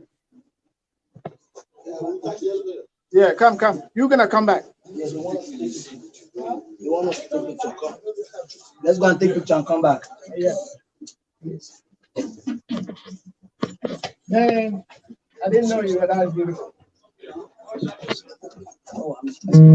You're just taking everything. Yes, man. We're gonna take pictures with everybody. Be careful. Hey, there's no money. Okay. Let's go. Yeah. Press one. Oh, I'm sorry. No problem. Yes, I'm sorry. Come back. We're still coming up, so you can keep this accordingly. Okay, this side, let's go. Yes, you might as well take it.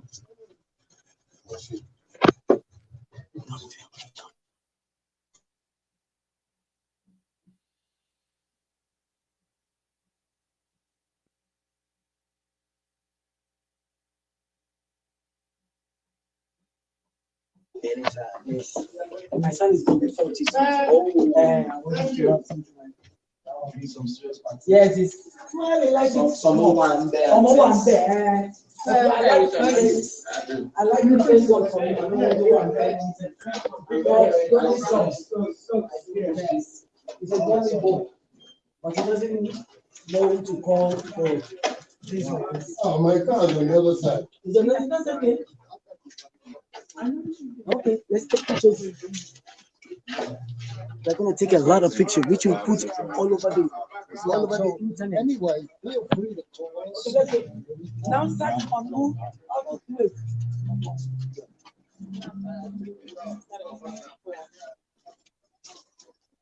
This has been great. It's been a great. What about your class is good? That's the thing. That's what they do. Yeah. Come on together, people. Look at Samar Suffer. Get everybody. Some people can come over here. This is Samar Suffer. Yeah. Let's make it. Let's snap it. Let's make it. Quick. Yeah.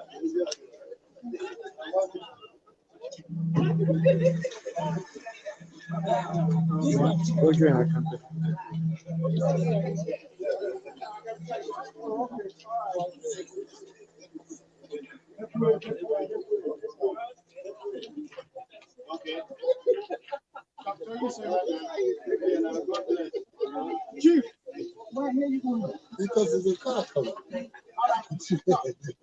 All right, let's get this done. Let's get this done real quick. Chief, go join them. Everybody go. Everybody go. Yeah, let me get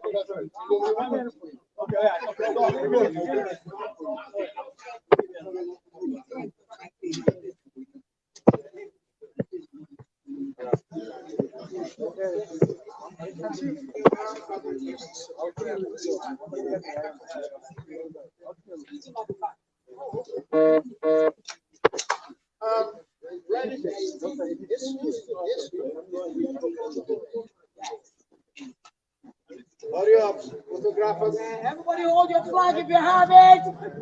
This is Biafra's Day. Hold your flag. Yes. Chief, Your mouth one.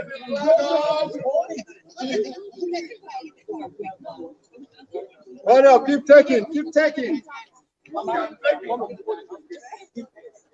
This way, black. Go. Yeah. As it comes up to me, say, hey, Biafra! Y'all look this way, please.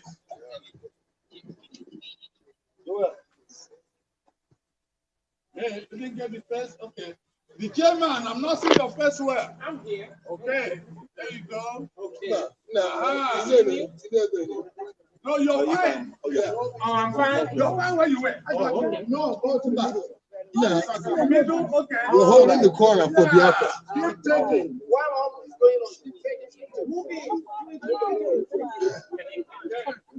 Yeah, you're holding the corner. Tell him now. Okay, y'all look this way. Okay, this way, please. Chief, everybody flying. Go. This way, please. Take from different corners. Give me a Biafra smile. yeah, Biafra! All hail Biafra. Yeah, All hail Biafra. I see your flags up. There we go. Beautiful. You got it. Hip. Hooray! Hip. Hooray! Hip. Hooray!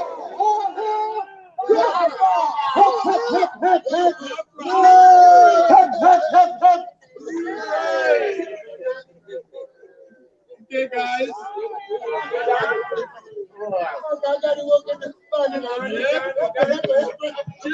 Chairman, you're blocking somebody. Let the chairman squeeze in. Let the chairman squeeze in somehow. There's a space there.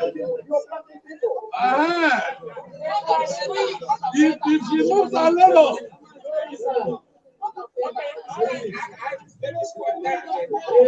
Okay.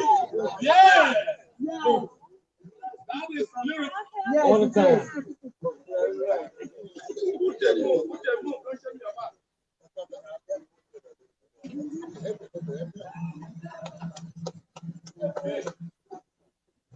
One more time. There you go. Thank you very much. All right. Hold.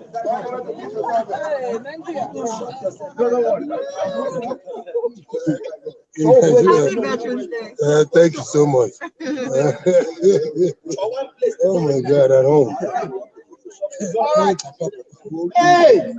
Check another one. Oh, you should say what you want. They're supposed to know. I'm giving them. I say, hold. Let me direct. I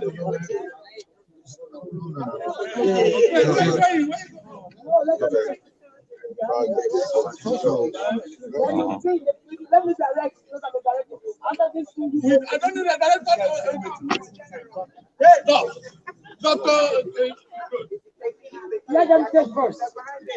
And then get